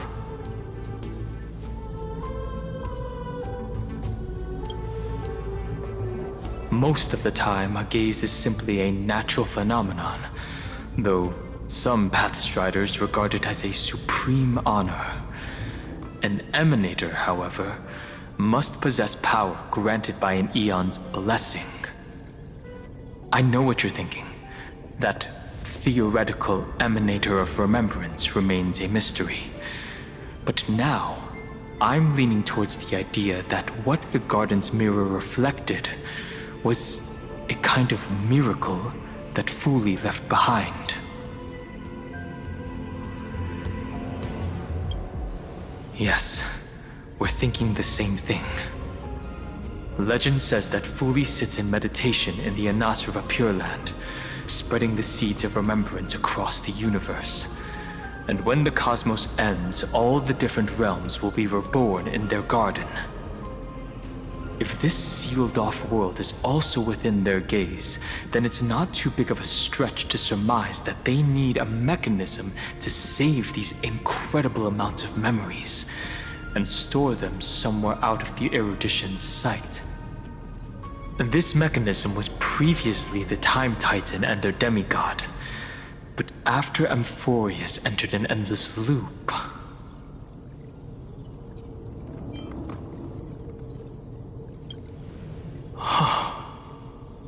It's that ceremonial blade.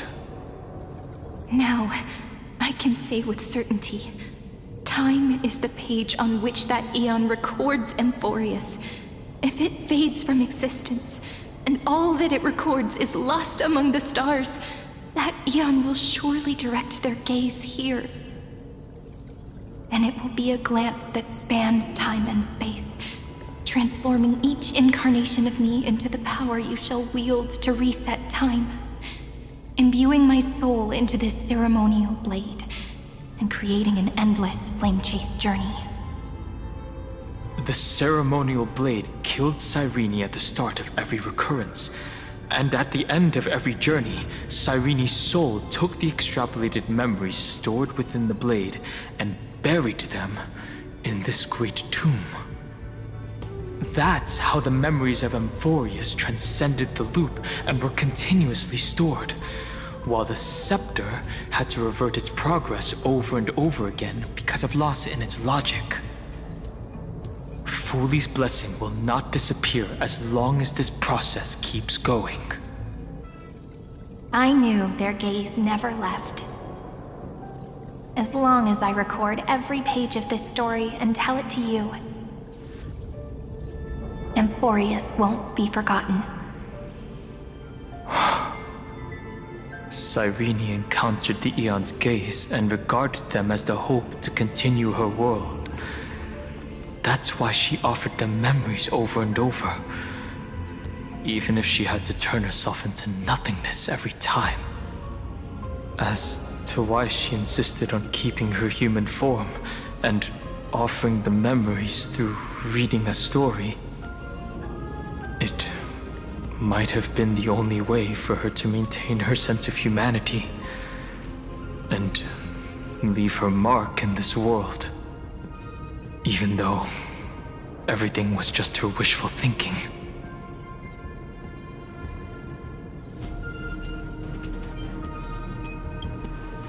Right.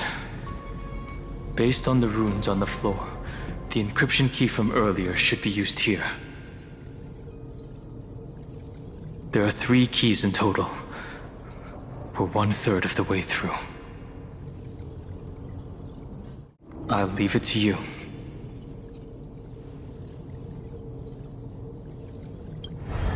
You never say anything, but I know you're listening. Every story I've told is like a little key that opened a door in your heart, no? The path has appeared. Go! Then, the sky sent down rainbows and showed the world a gentle smile. Formatting progress, 93.998%. Looks like it's time to say goodbye again. Before I was even aware of it, this book had already recorded too many emotions. Every page has become so heavy. I've started to feel uneasy whenever I take it into my hands. Where did the very first ripples want these memories to be sent to? Formatting progress 94.423%. How many times has it been? It faithfully fulfills its duty, activating and formatting. Never changing, like the fate of the flame chase in every cycle. If I can only write the same ending every time I lift my pen, then is this weighty saga just an overly naive dream? Formatting progress 96.024%. Process error. Analyzing. Process error. Analyzing. Really? Are you encouraging me? Thank you. I'm sorry for making you see this embarrassing side of me.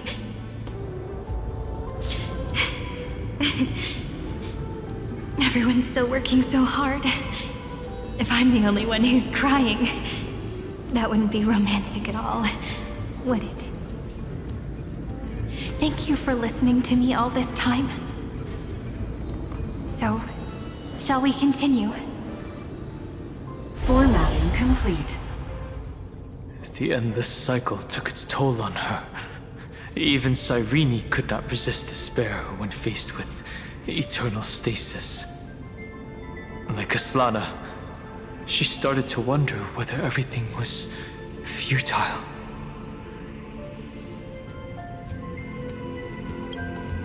Indeed. But I still haven't figured out one thing. Who exactly was she talking to? I thought it was an Aeon at first, but the way she talked, it didn't sound like praying to a god at all. Maybe she's talking to her imagination, a hero within? But that wouldn't explain the process error. No matter who that listener is, Cyrene's storytelling is just a data stream for the scepter.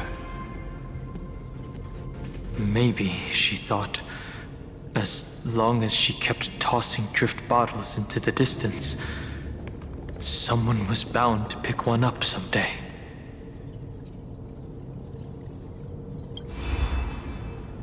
Accessing recurrence number 335503337.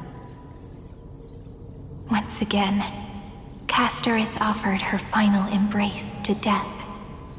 And from then on, she started another lonesome watch. How wonderful would it be for someone to give her a real hug? Access denied. We were denied access. Memories about strife are always so defiant and resistant. A fight is unavoidable. Come.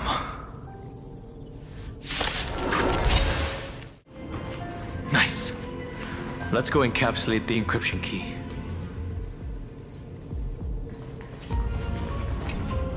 Branch number 2 archived.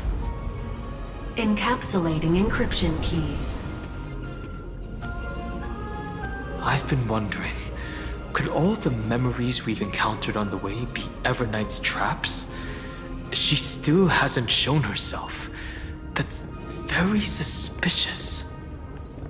But I can't think of a good reason for her to do that.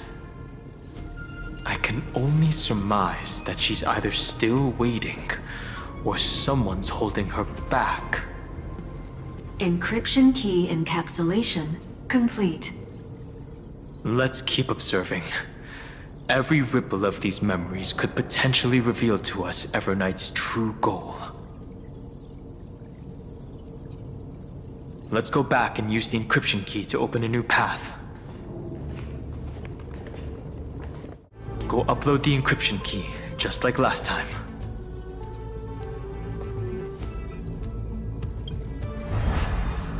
What could be behind this door?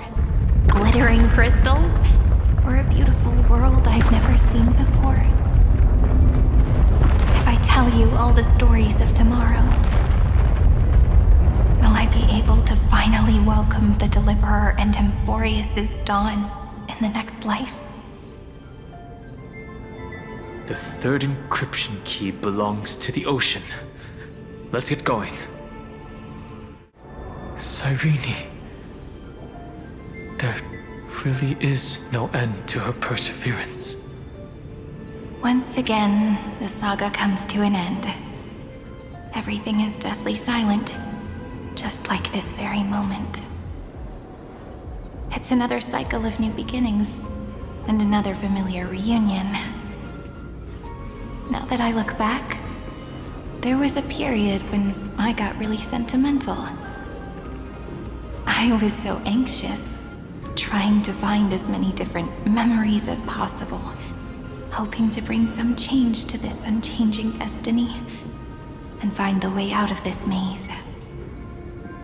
But I won't do that anymore now. Formatting progress 73.998%. Process error. Analyzing. Formatting progress 75.012%. Process error. Analyzing. No need to feel sorry for me, good friend. If there are no new blank spaces, how can a saga continue? I'm actually really lucky, you know? During the long years I've spent waiting for the Deliverer, I've always had you here as an audience. Look at these memories I brought to you. They once existed, once sparkled under the sun. And now I can see through your eyes that they are still shining bright. Isn't that already enough? Now, I can rest in peace in the past. As for when tomorrow will come, I'll have to ask the next Cyrene to continue our watch. Formatting complete. Her transformation is painful to watch. Cyrene was always there during the 30 million recurrences. She recorded the flame chase journey in her own way on the reverse side of this world, depositing all the memories in this place. I'm increasingly certain that her audience and companion isn't some figurative entity. The deepest ruin in Amphoreus, at the great tomb where the pasts of all worlds are buried. Who exactly is its master?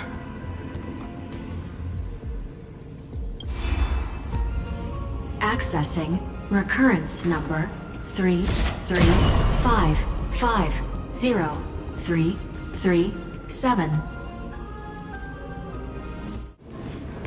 That's the last encryption key. Take it with you. Branch number 3 archived. Encapsulating encryption key. Encryption key encapsulation complete. It's time to go back and activate the system in the middle of the Great Tomb. The third encryption key. And the final piece of the puzzle. I pray that you can dispel all the mysteries and lead us into the deepest bowels of this world.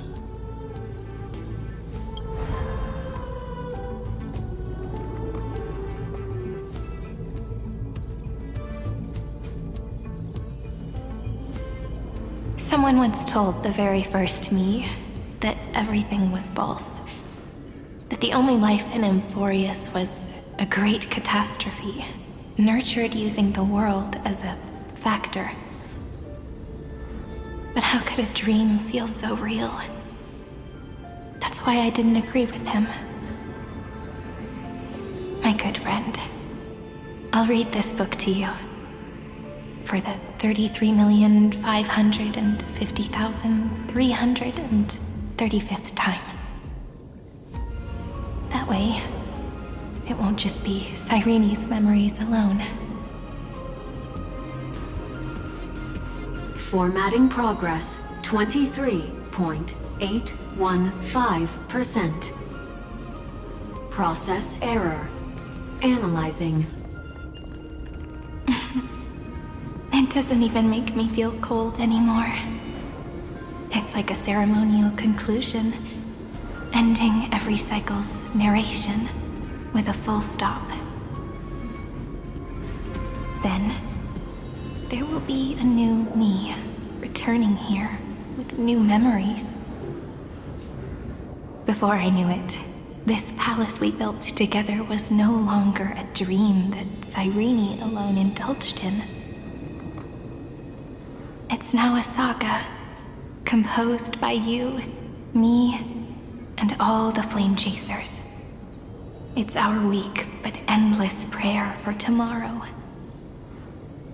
There will come a day when someone turns over this nearly eternal page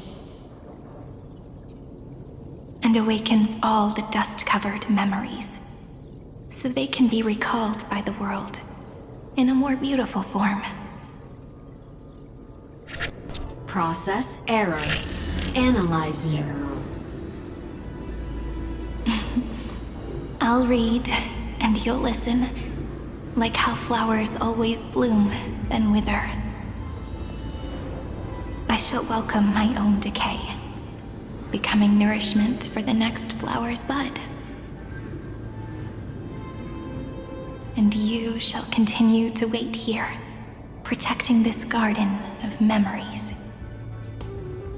That way, when the Deliverer arrives, the first thing they'll see is an endless sea of flowers. And our stories will be lying silently among the flowers, like every ripple of remembrance.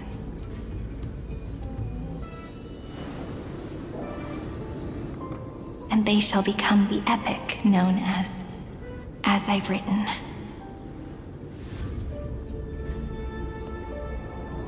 The texture of memories is preserved in countless pillars. She gave everything to record all the forgotten recurrences across 30 million cycles.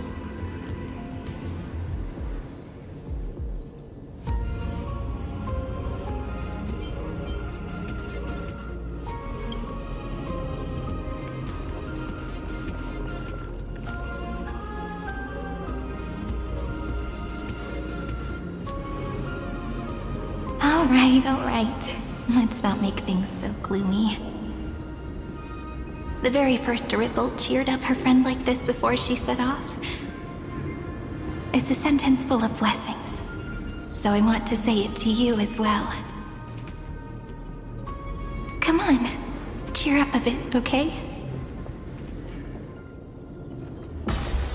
I bid farewell to this beautiful world, so that we can reunite in your memories in the way I want.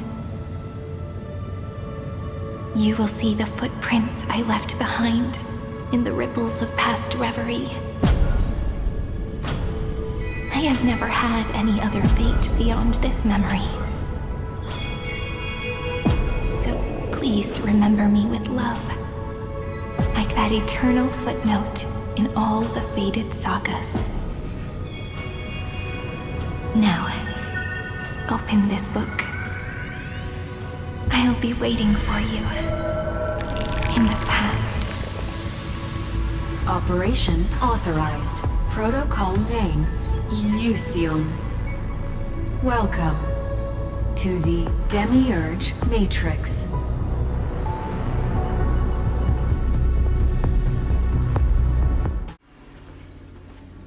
That listener lies behind this door.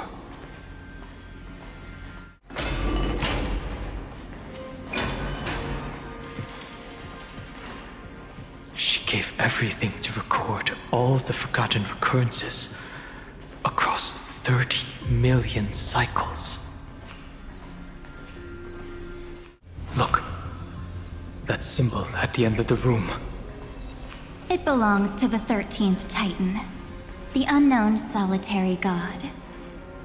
The first new spore, Demiurge.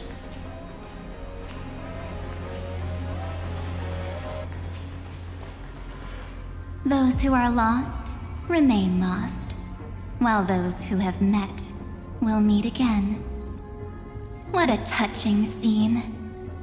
The deepest place in this world is exactly the ideal location for the Trailblaze to reunite. You're not the one we want to reunite with, Evernight. But you'd better explain everything to us. This tomb and the 13th Titan. Tell us everything you know. You're too on edge, Dan Heng. I've always been honest with the two of you. Before we talk about Amphoreus's destiny, why don't we lay aside our differences and take a moment together to mourn for the cruel truth? Truth? So you still haven't figured it out. Take another moment to look around. Look closely. You must be curious as to where the final Titan is located, right? What a good question that is. I too am curious. Because there's absolutely nothing here, except a cold, empty void. Will you still not stand with me, my companions? We'll save the beautiful cosmos, and we won't leave even a single scar behind.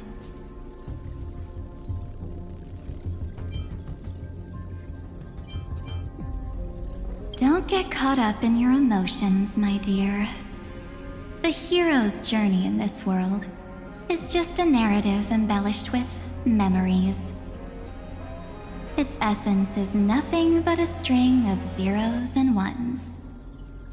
For your own sake, and for the sake of March 7th, I think my choice is a very reasonable one.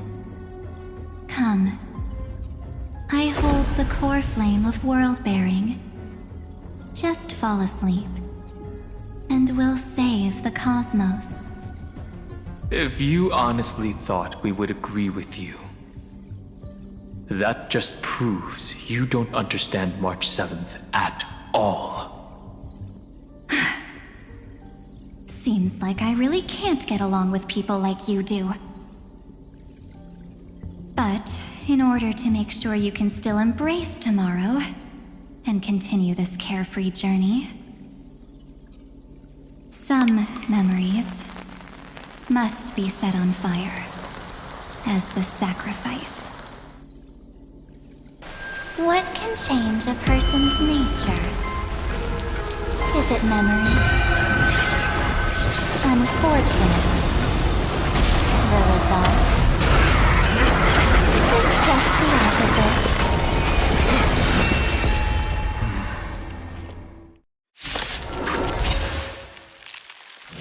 If a new life is to be born, its seed has to be dead.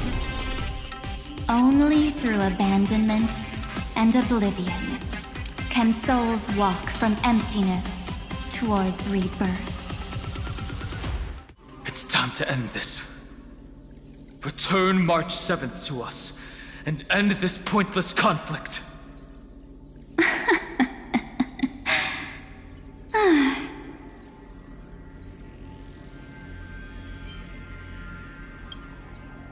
Don't get the wrong idea. I just need some time to deal with some unnecessary trouble.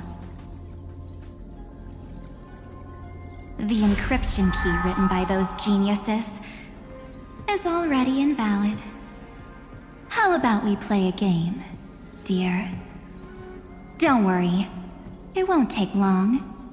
It's a simple multi-choice question. A or B? I understand it's too difficult for you to treat the Chyros Heirs as extrapolated data. Then why don't we assume for now that they're living, breathing humans? Now, the cosmos will face an unprecedented catastrophe, and your choice will determine the fate of countless planets. On the one side are companions who've weathered every storm with you. They fought with everything they've got and obtained a 1% chance of victory. However, should you choose that 1%, there will be massive sacrifices, no matter the outcome. On the other side, there's a simple button. The Oblivion will burn away all traces of their existence, as well as your entire memory of this trip. But it will also halt the brewing catastrophe and spare the universe from destruction. Those who are to be sacrificed will be fully aware of the decision you need to make. There will be no concealment or deception. Tell me, what will you choose?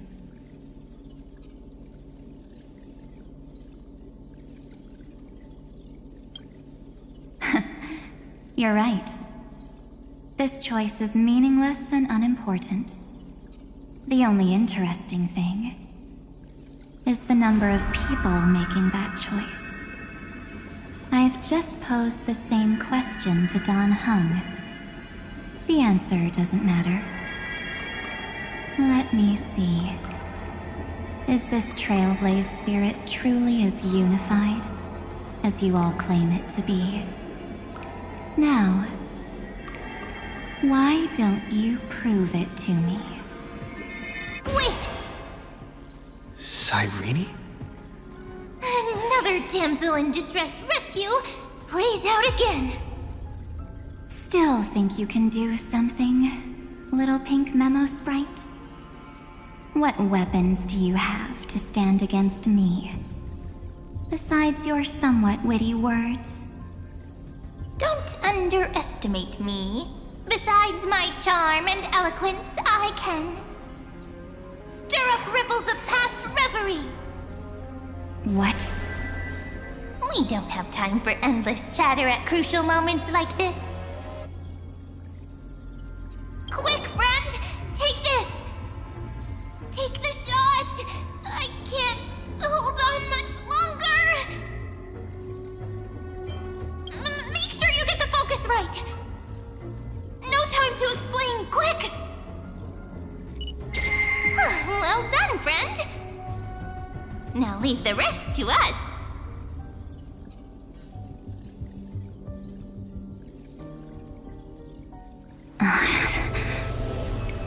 This is a light cone made from someone's memories. Oh, and there's a harmony entwined with it. Looks like someone's been busy behind my back. We meet again, naive me.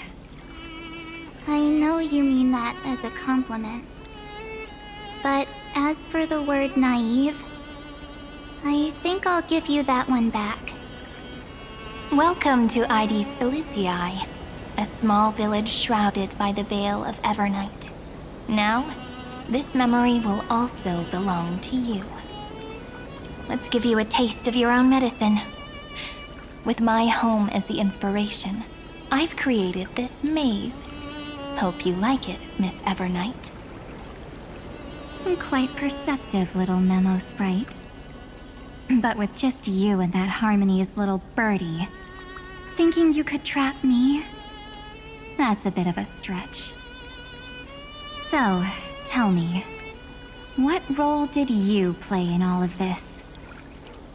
I really didn't think that this other me would be this strong. But at least when it comes to brains, I've still got the edge. My brilliant plan? Bet you never saw it coming. Oh. You mean that time? In that split second when we switched bodies. With your last flicker of consciousness. You hid yourself within the Titan's veil. Huh? You got it already? No suspense at all. But my plan was super thought out. I know those two better than anyone. A promise is a promise for them. They never go back on their word. History books, diaries, and photostones are all perfect catalysts for memories.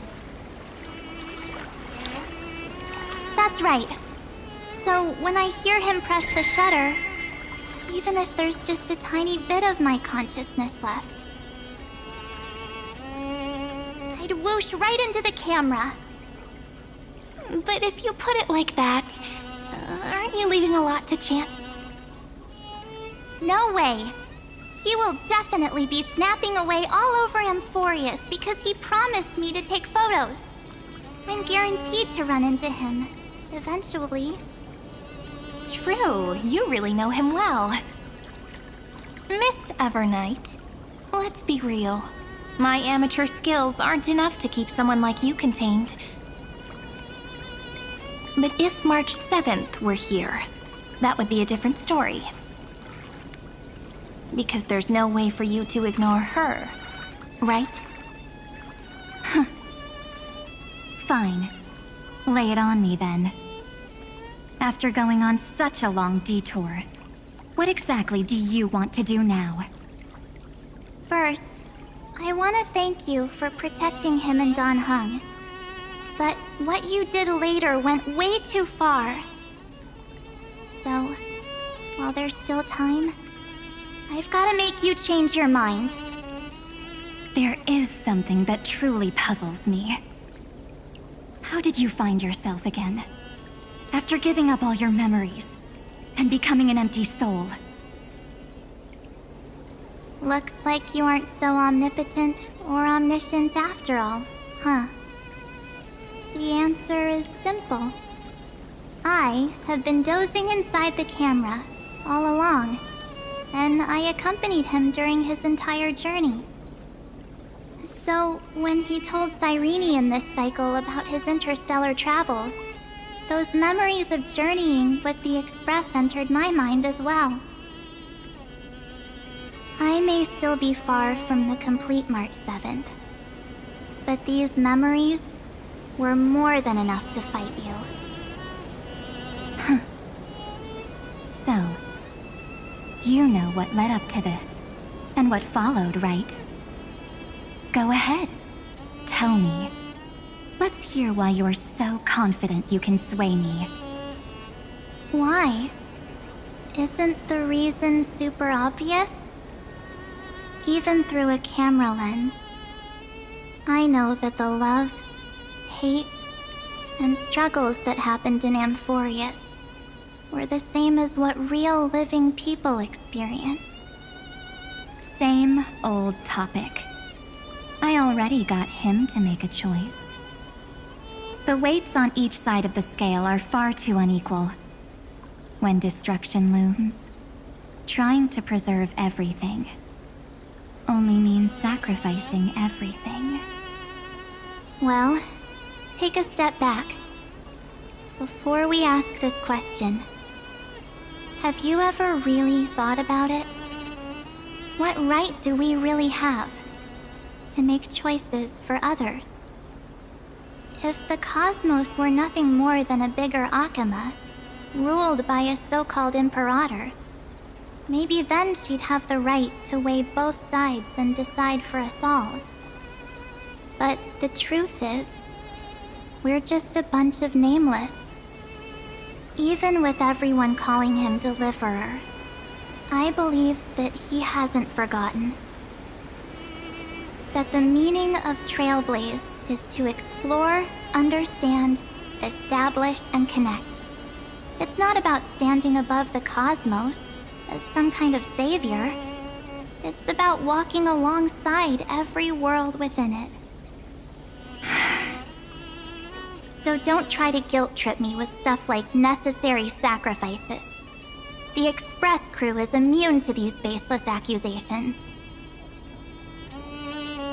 Besides, and this is just an example, if Madame 𝗏𝗏 wanted to, she could have whipped out her imaginary weapon any time and blasted this scepter to bits.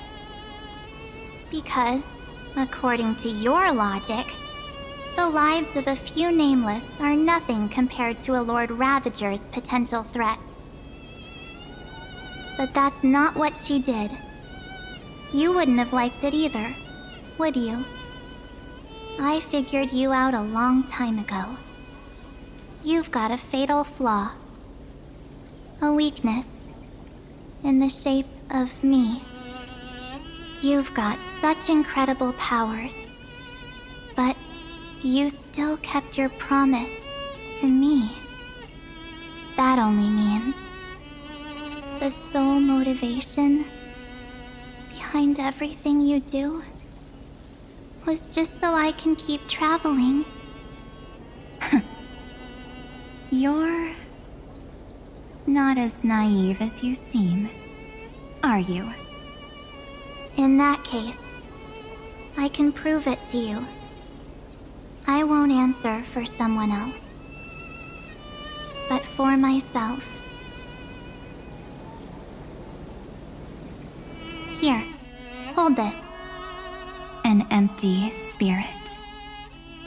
If you want to seriously think about it, this thing actually counts as my body right now. Its memories are all drawn from the camera's photos. In other words, from my journey of trailblazing.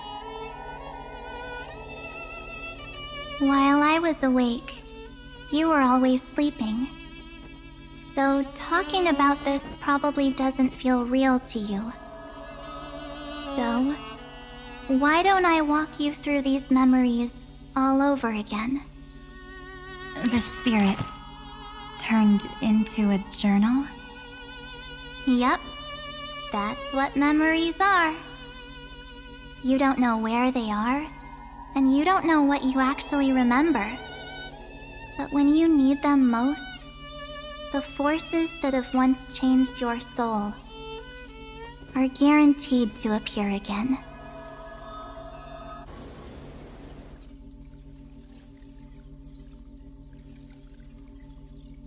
So, how was your first Trailblaze journey?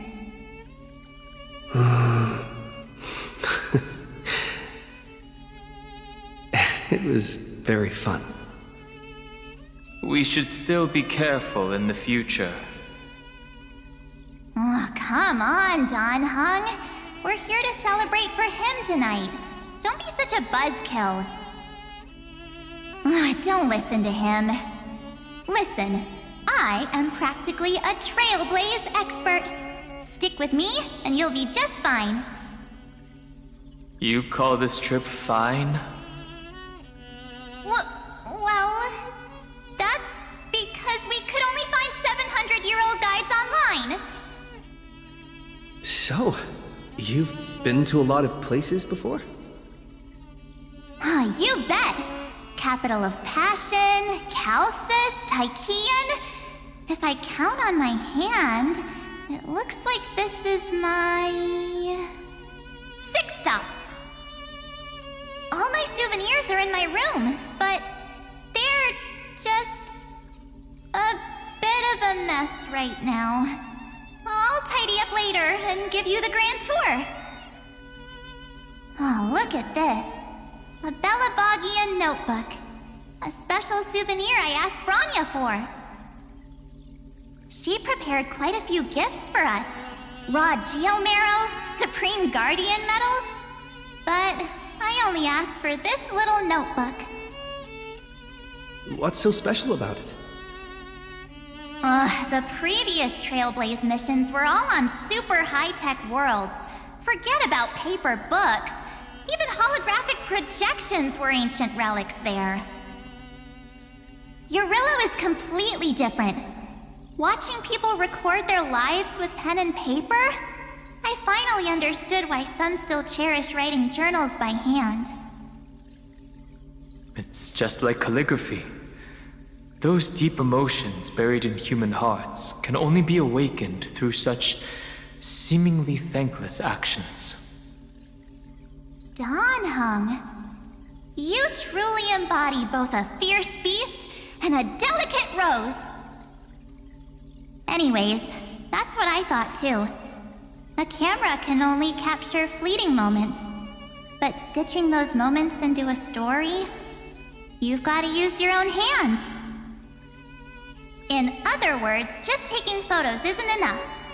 They need a place to be displayed. Isn't the photo wall enough? I told you it's different. Besides, this little notebook is a memento of our first trailblaze together with you. That makes it even more special. Anyways, the next stop is the legendary planet of festivities, Penacony. So, when we get there, I'll make sure we take tons of pictures together, until the memory card's bursting. Fine by me. And one more thing.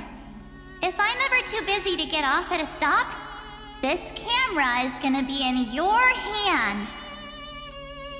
I don't want to miss a single trailblaze. So you all need to practice your photography skills until you're at least 80% as good as me. Got it?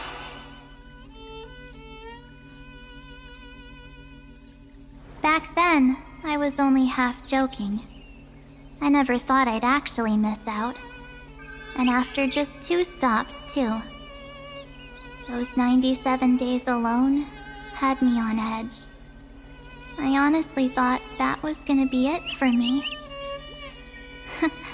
Thankfully, with my quick thinking and sharp planning, I managed to keep up with those 2. By hiding in the camera. So what? That's still trailblazing. The camera is my true form. That might have been a joke, but it came true this time. Well, yeah, it was super inconvenient. I couldn't help them when they were in danger. Couldn't complain when they talked total nonsense. And watching him snap a terrible photo, I couldn't even control the shutter. But I stuck with them all the way. Till where we are now. Together with them, I got to know this beautiful yet dying world. I claimed our first core flame on the flame chase journey. I met new companions, then bid them farewell. I inherited everyone's determination, carrying it forward into the future they fought for. One they can never see. Until my destiny becomes one with this world's, rewriting the predestined tragic ending, and returning to the true starry skies together with everyone. Only then can I pen the name March 7th. Into this hero's journey called Amphoreus. Into this unprecedented trailblaze.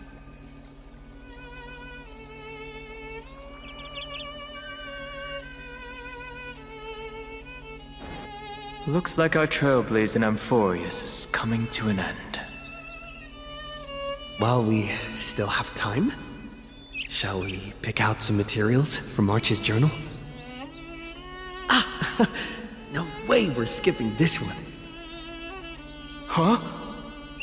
When did you take this? Wasn't the storage card full? I still have my phone. Scared now? Heng, the seal head. The first seed competitor with the ghost seal in the super duper fun seal slammers.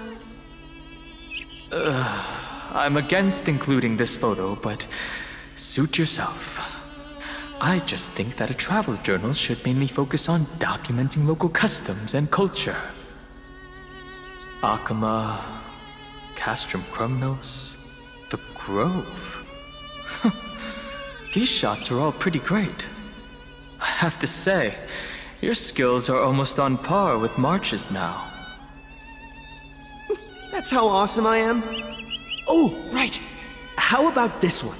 The Veil of Evernight. Onyx, the Titan lurking behind the mist. Pretty epic, right?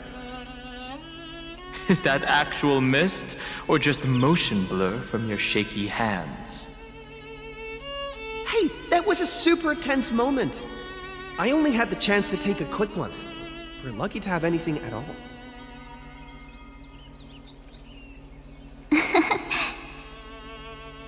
Huh? Did you hear something? March 7th? Perhaps the photo captured a trace of time's divine power, which replayed echoes from your memories. All right then. Let's keep going. If March were here, she'd definitely have plenty of great ideas.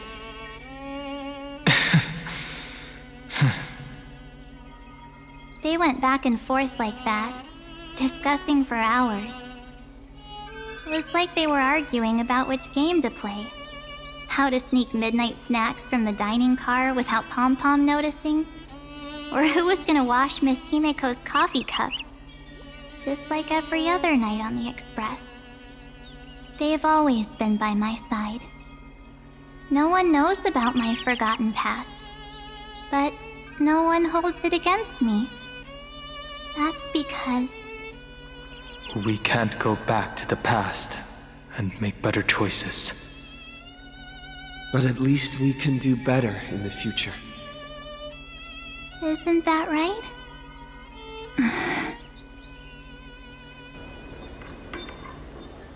I still remember the day when you first put on these clothes and looked in the mirror.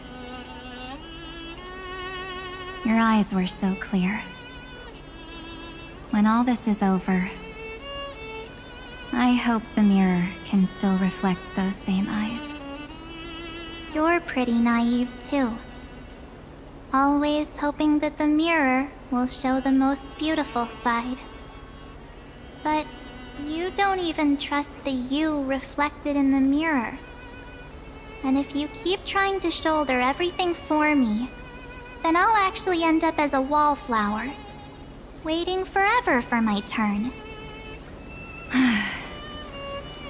Yes, I get it, March 7th. I only have your memories, and you have always been the me that I wanted the world to see.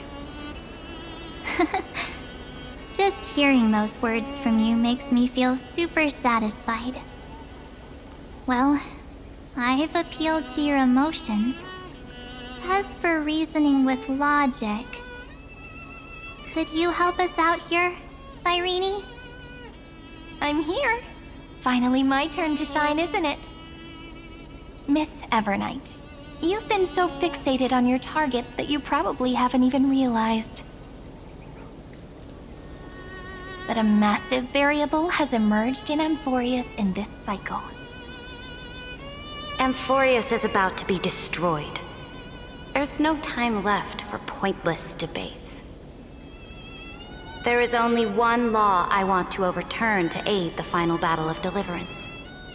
So I will only offer the life of one demigod.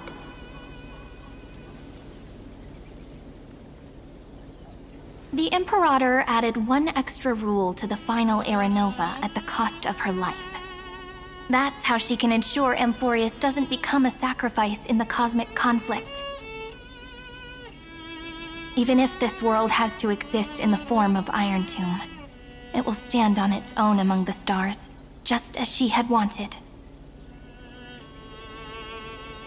Oh, interesting. What does she want to do? Simple. If any anomaly occurs during the Era Nova process, all foreign elements will be eliminated immediately. Whether it's the Remembrance or the Trailblaze, and the 12 core flames will complete the final Era Nova through the purest form of destruction. A daring wager indeed. That ruthless Imperator. Could she have already sensed that the Remembrance was plotting in the shadows? No. You managed to fool everyone. There's no way she could have known your plan. Modifying this law was just a precaution, to prevent the Astral Express and the geniuses from betraying Amphoreus after her downfall. But if you insist on doing this right now, then the cosmos will undoubtedly face the worst possible outcome. My friend, Dan-Heng, and March 7th will all merge with the Scepter and become a victim of the destruction.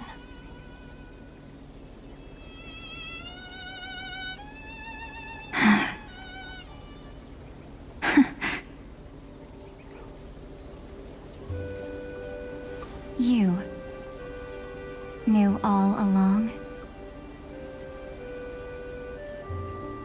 Yep. But I decided I needed to have a heart-to-heart with you first. I won't be afraid. Even if my inner world is nothing but an Evernight. That's because my journey's destination lies among the stars. I believe what lies ahead will be bright enough to illuminate my past.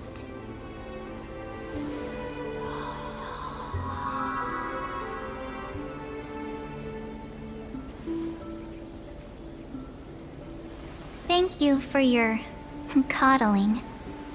But please trust me and leave it to me. Both my past and that obsessive oblivion will help me become even stronger than him and Dan-Heng.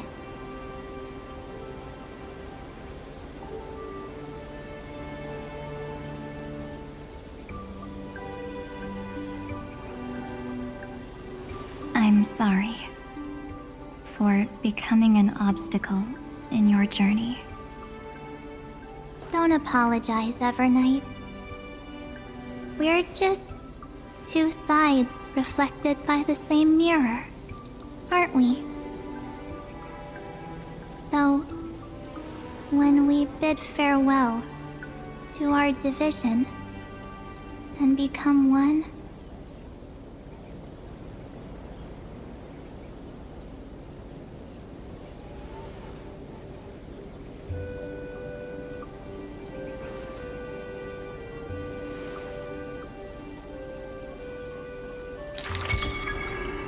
our memories will only grow more beautiful.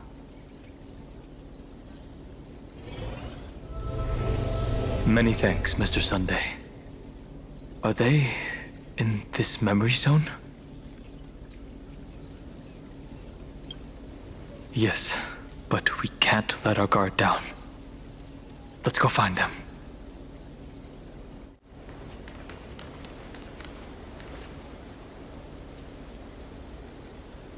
Get ready. We can't give her any chance this time. Three of a kind. Two pair. Ace.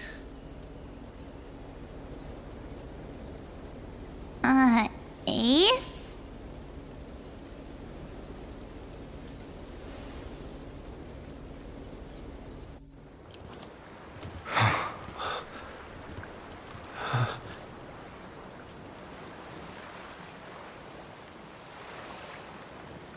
March?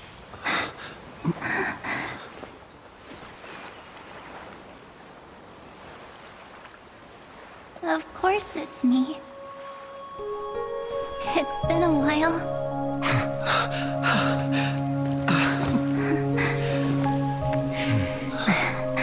Welcome home, March. I'm back.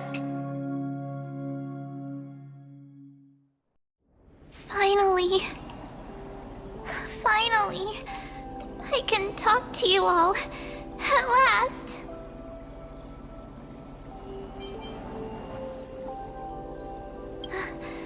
How can I possibly hold back my tears at a time like this? You protected us, March.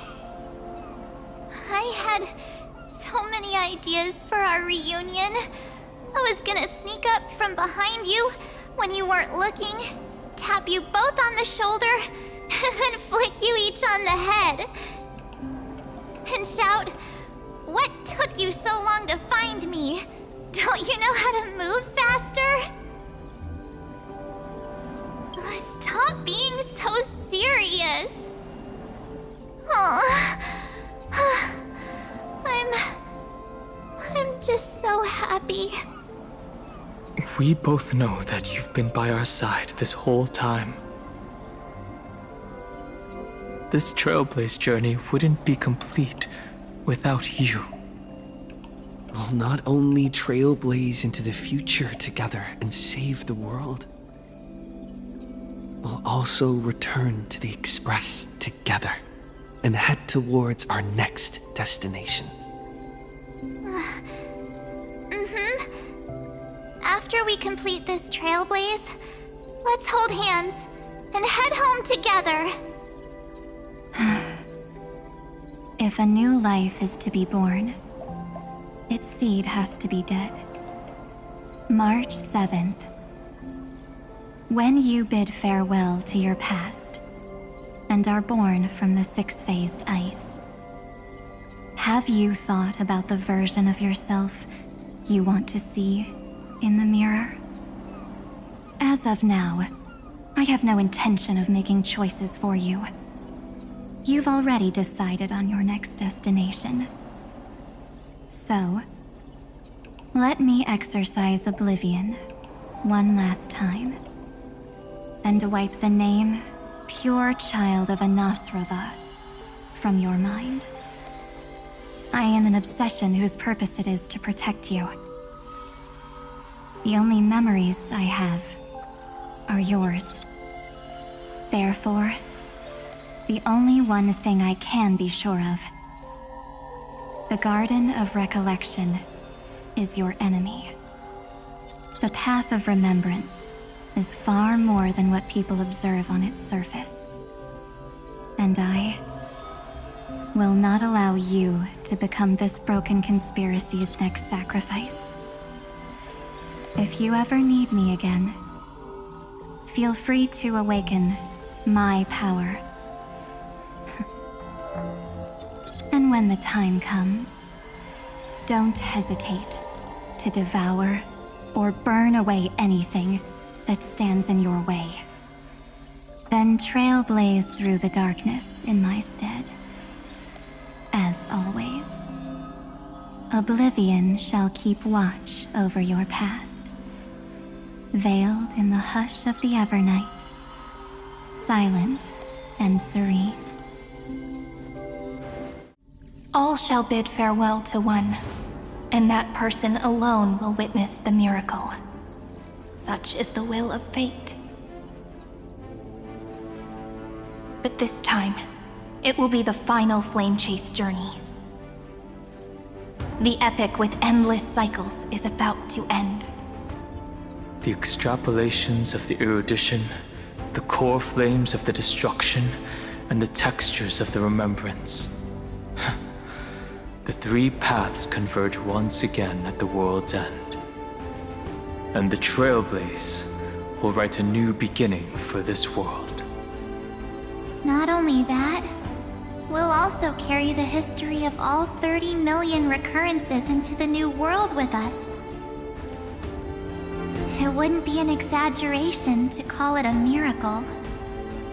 This miracle wasn't created by just one person.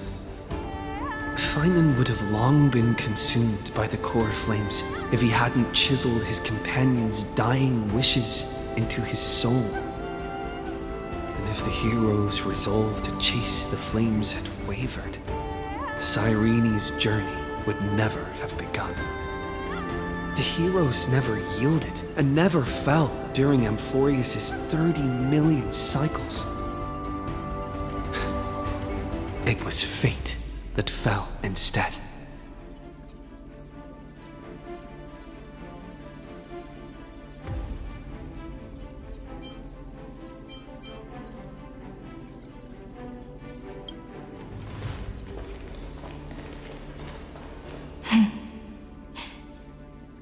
I know you're watching, aren't you? The original Philia.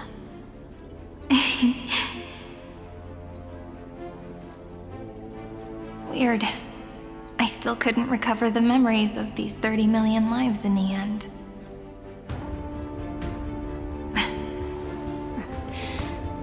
But that doesn't matter anymore, right? I will make the same choice as you, because that's just who I am, and I will always have my charm. Losses are a constant on the flame chase journey, but even if everything fades away with the wind, there's one feeling that will remain.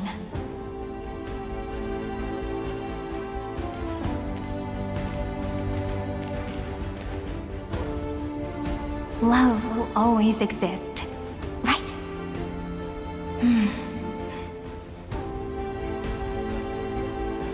Let's write an ending, unlike any before. For this world, we so deeply love.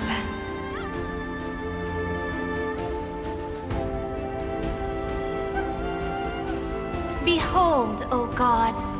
Amphoreus has achieved her victory, and the Era Nova approaches. The radiant soul has arrived, having walked through the bustling nights, bearing the golden fire and blood, stepping with pride into daylight.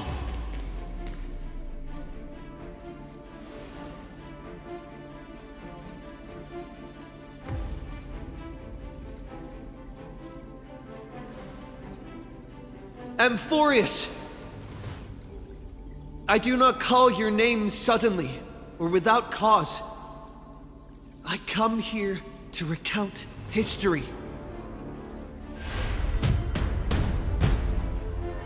In this world, they fused burning golden ichor into their bodies. Will destiny remember their names in days to come?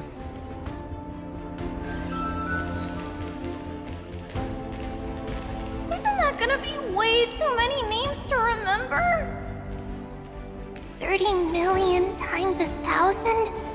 No, wait. Times 1,001. Oh, let's not get hung up on that now.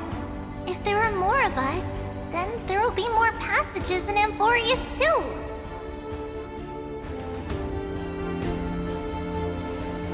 Together, let's reach the end of the west wind where flowers bloom in spring. See you tomorrow.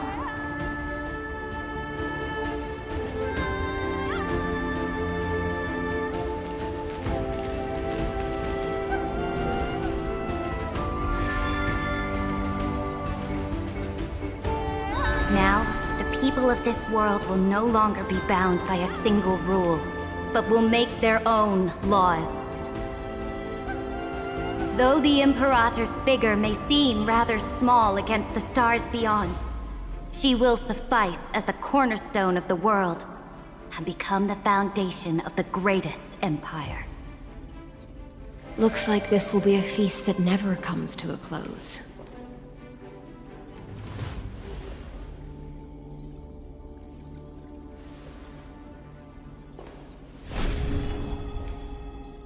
May the fish never leave the ocean, and may the days ahead shine like pearls.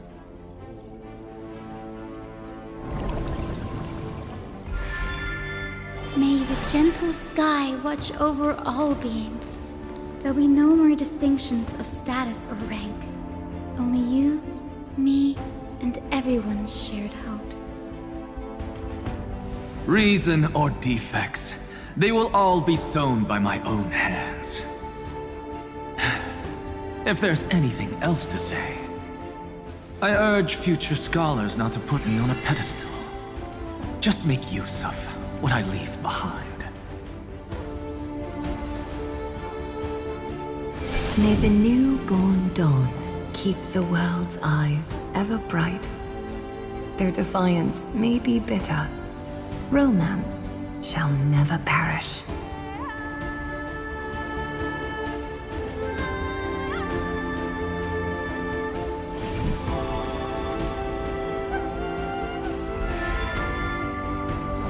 In the name of the son of Gorgo, warriors shall fight for strife, not with glory as their end, but to march forward in its light. Even though death shall eventually separate us, let every embrace we share be without regret.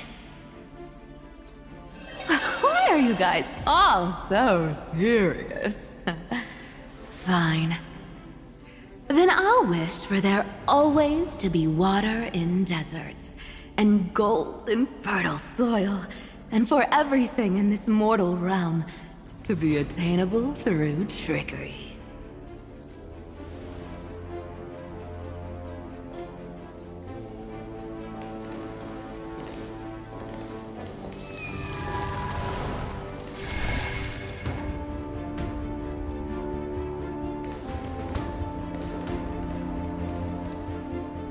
Earth shall protect the past, present, and future, eternally sustaining life. Is it my turn? Then let time watch over the past and guide us to the future.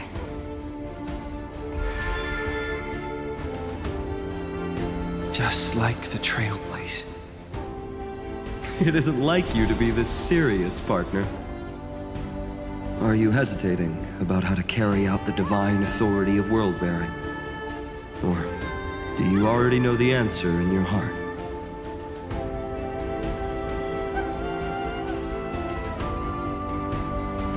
That's right. Just keep moving forward. In your own way. Bring a true dawn to Amphoreus.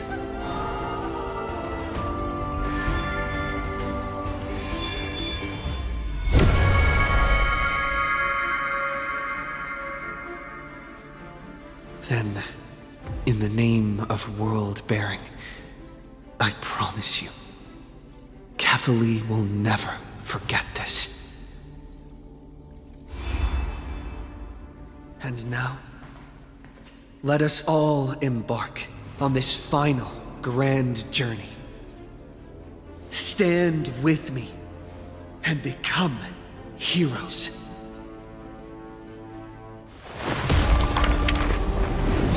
Turn over this nearly eternal page.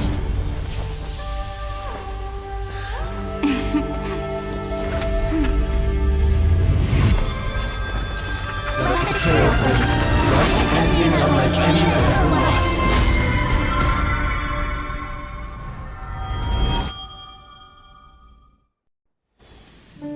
In the legend's ending, the world was pure chaos. Then the gods cast down the core flames, and the Titans were born within. The destruction's black tide fell to the ground as Doomsday's distant reckoning resounded. Yet still, there were giants who chased the flames, leading the way in the grand undertaking of Trailblaze. Flow, golden blood, flow. Converge into a boiling river that flows across the divine inscriptions of this world. 𝗀𝗏𝗏, the chrysalis of gold, you must caress the holy city's web and hearken to the sounds of the stars. There shall be the three-faced goddess traversing through myriad passages, bearing tidings to you from the universe. Anaxagoras of reason has enough knowledge to refute the world and to stir up a torrent capable of enlightening all. Go seek the holy maiden who severs dawn from dusk, and let the sky become the slumbering cot from which she wakes. Make him return, mighty most the lance of fury, Pierce the enemy's king with Kremnos' heroic souls. Set her at rest, 𝗂𝗏𝗏 the coin of 𝗰𝗲. Command the frozen fate to once again flow.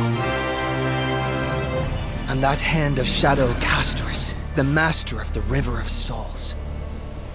She has been granted the right to embrace and a warm new life now blossoms at her fingertips. You will hear the chalice of plenty reverberating through eternity. You will see the veil of Evernight visiting before the break of dawn.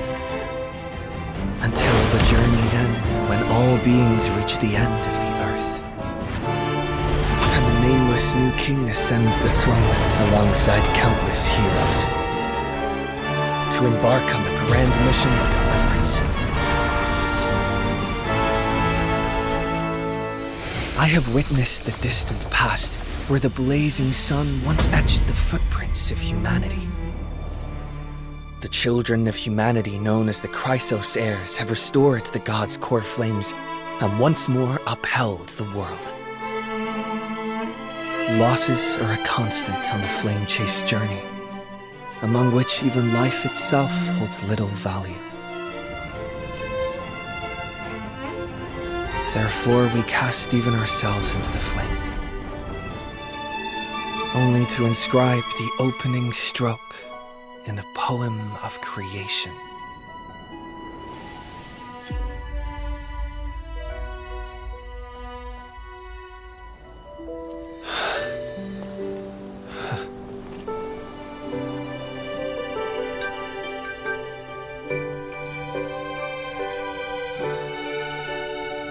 Of course, this will be a romantic story like none that has come before.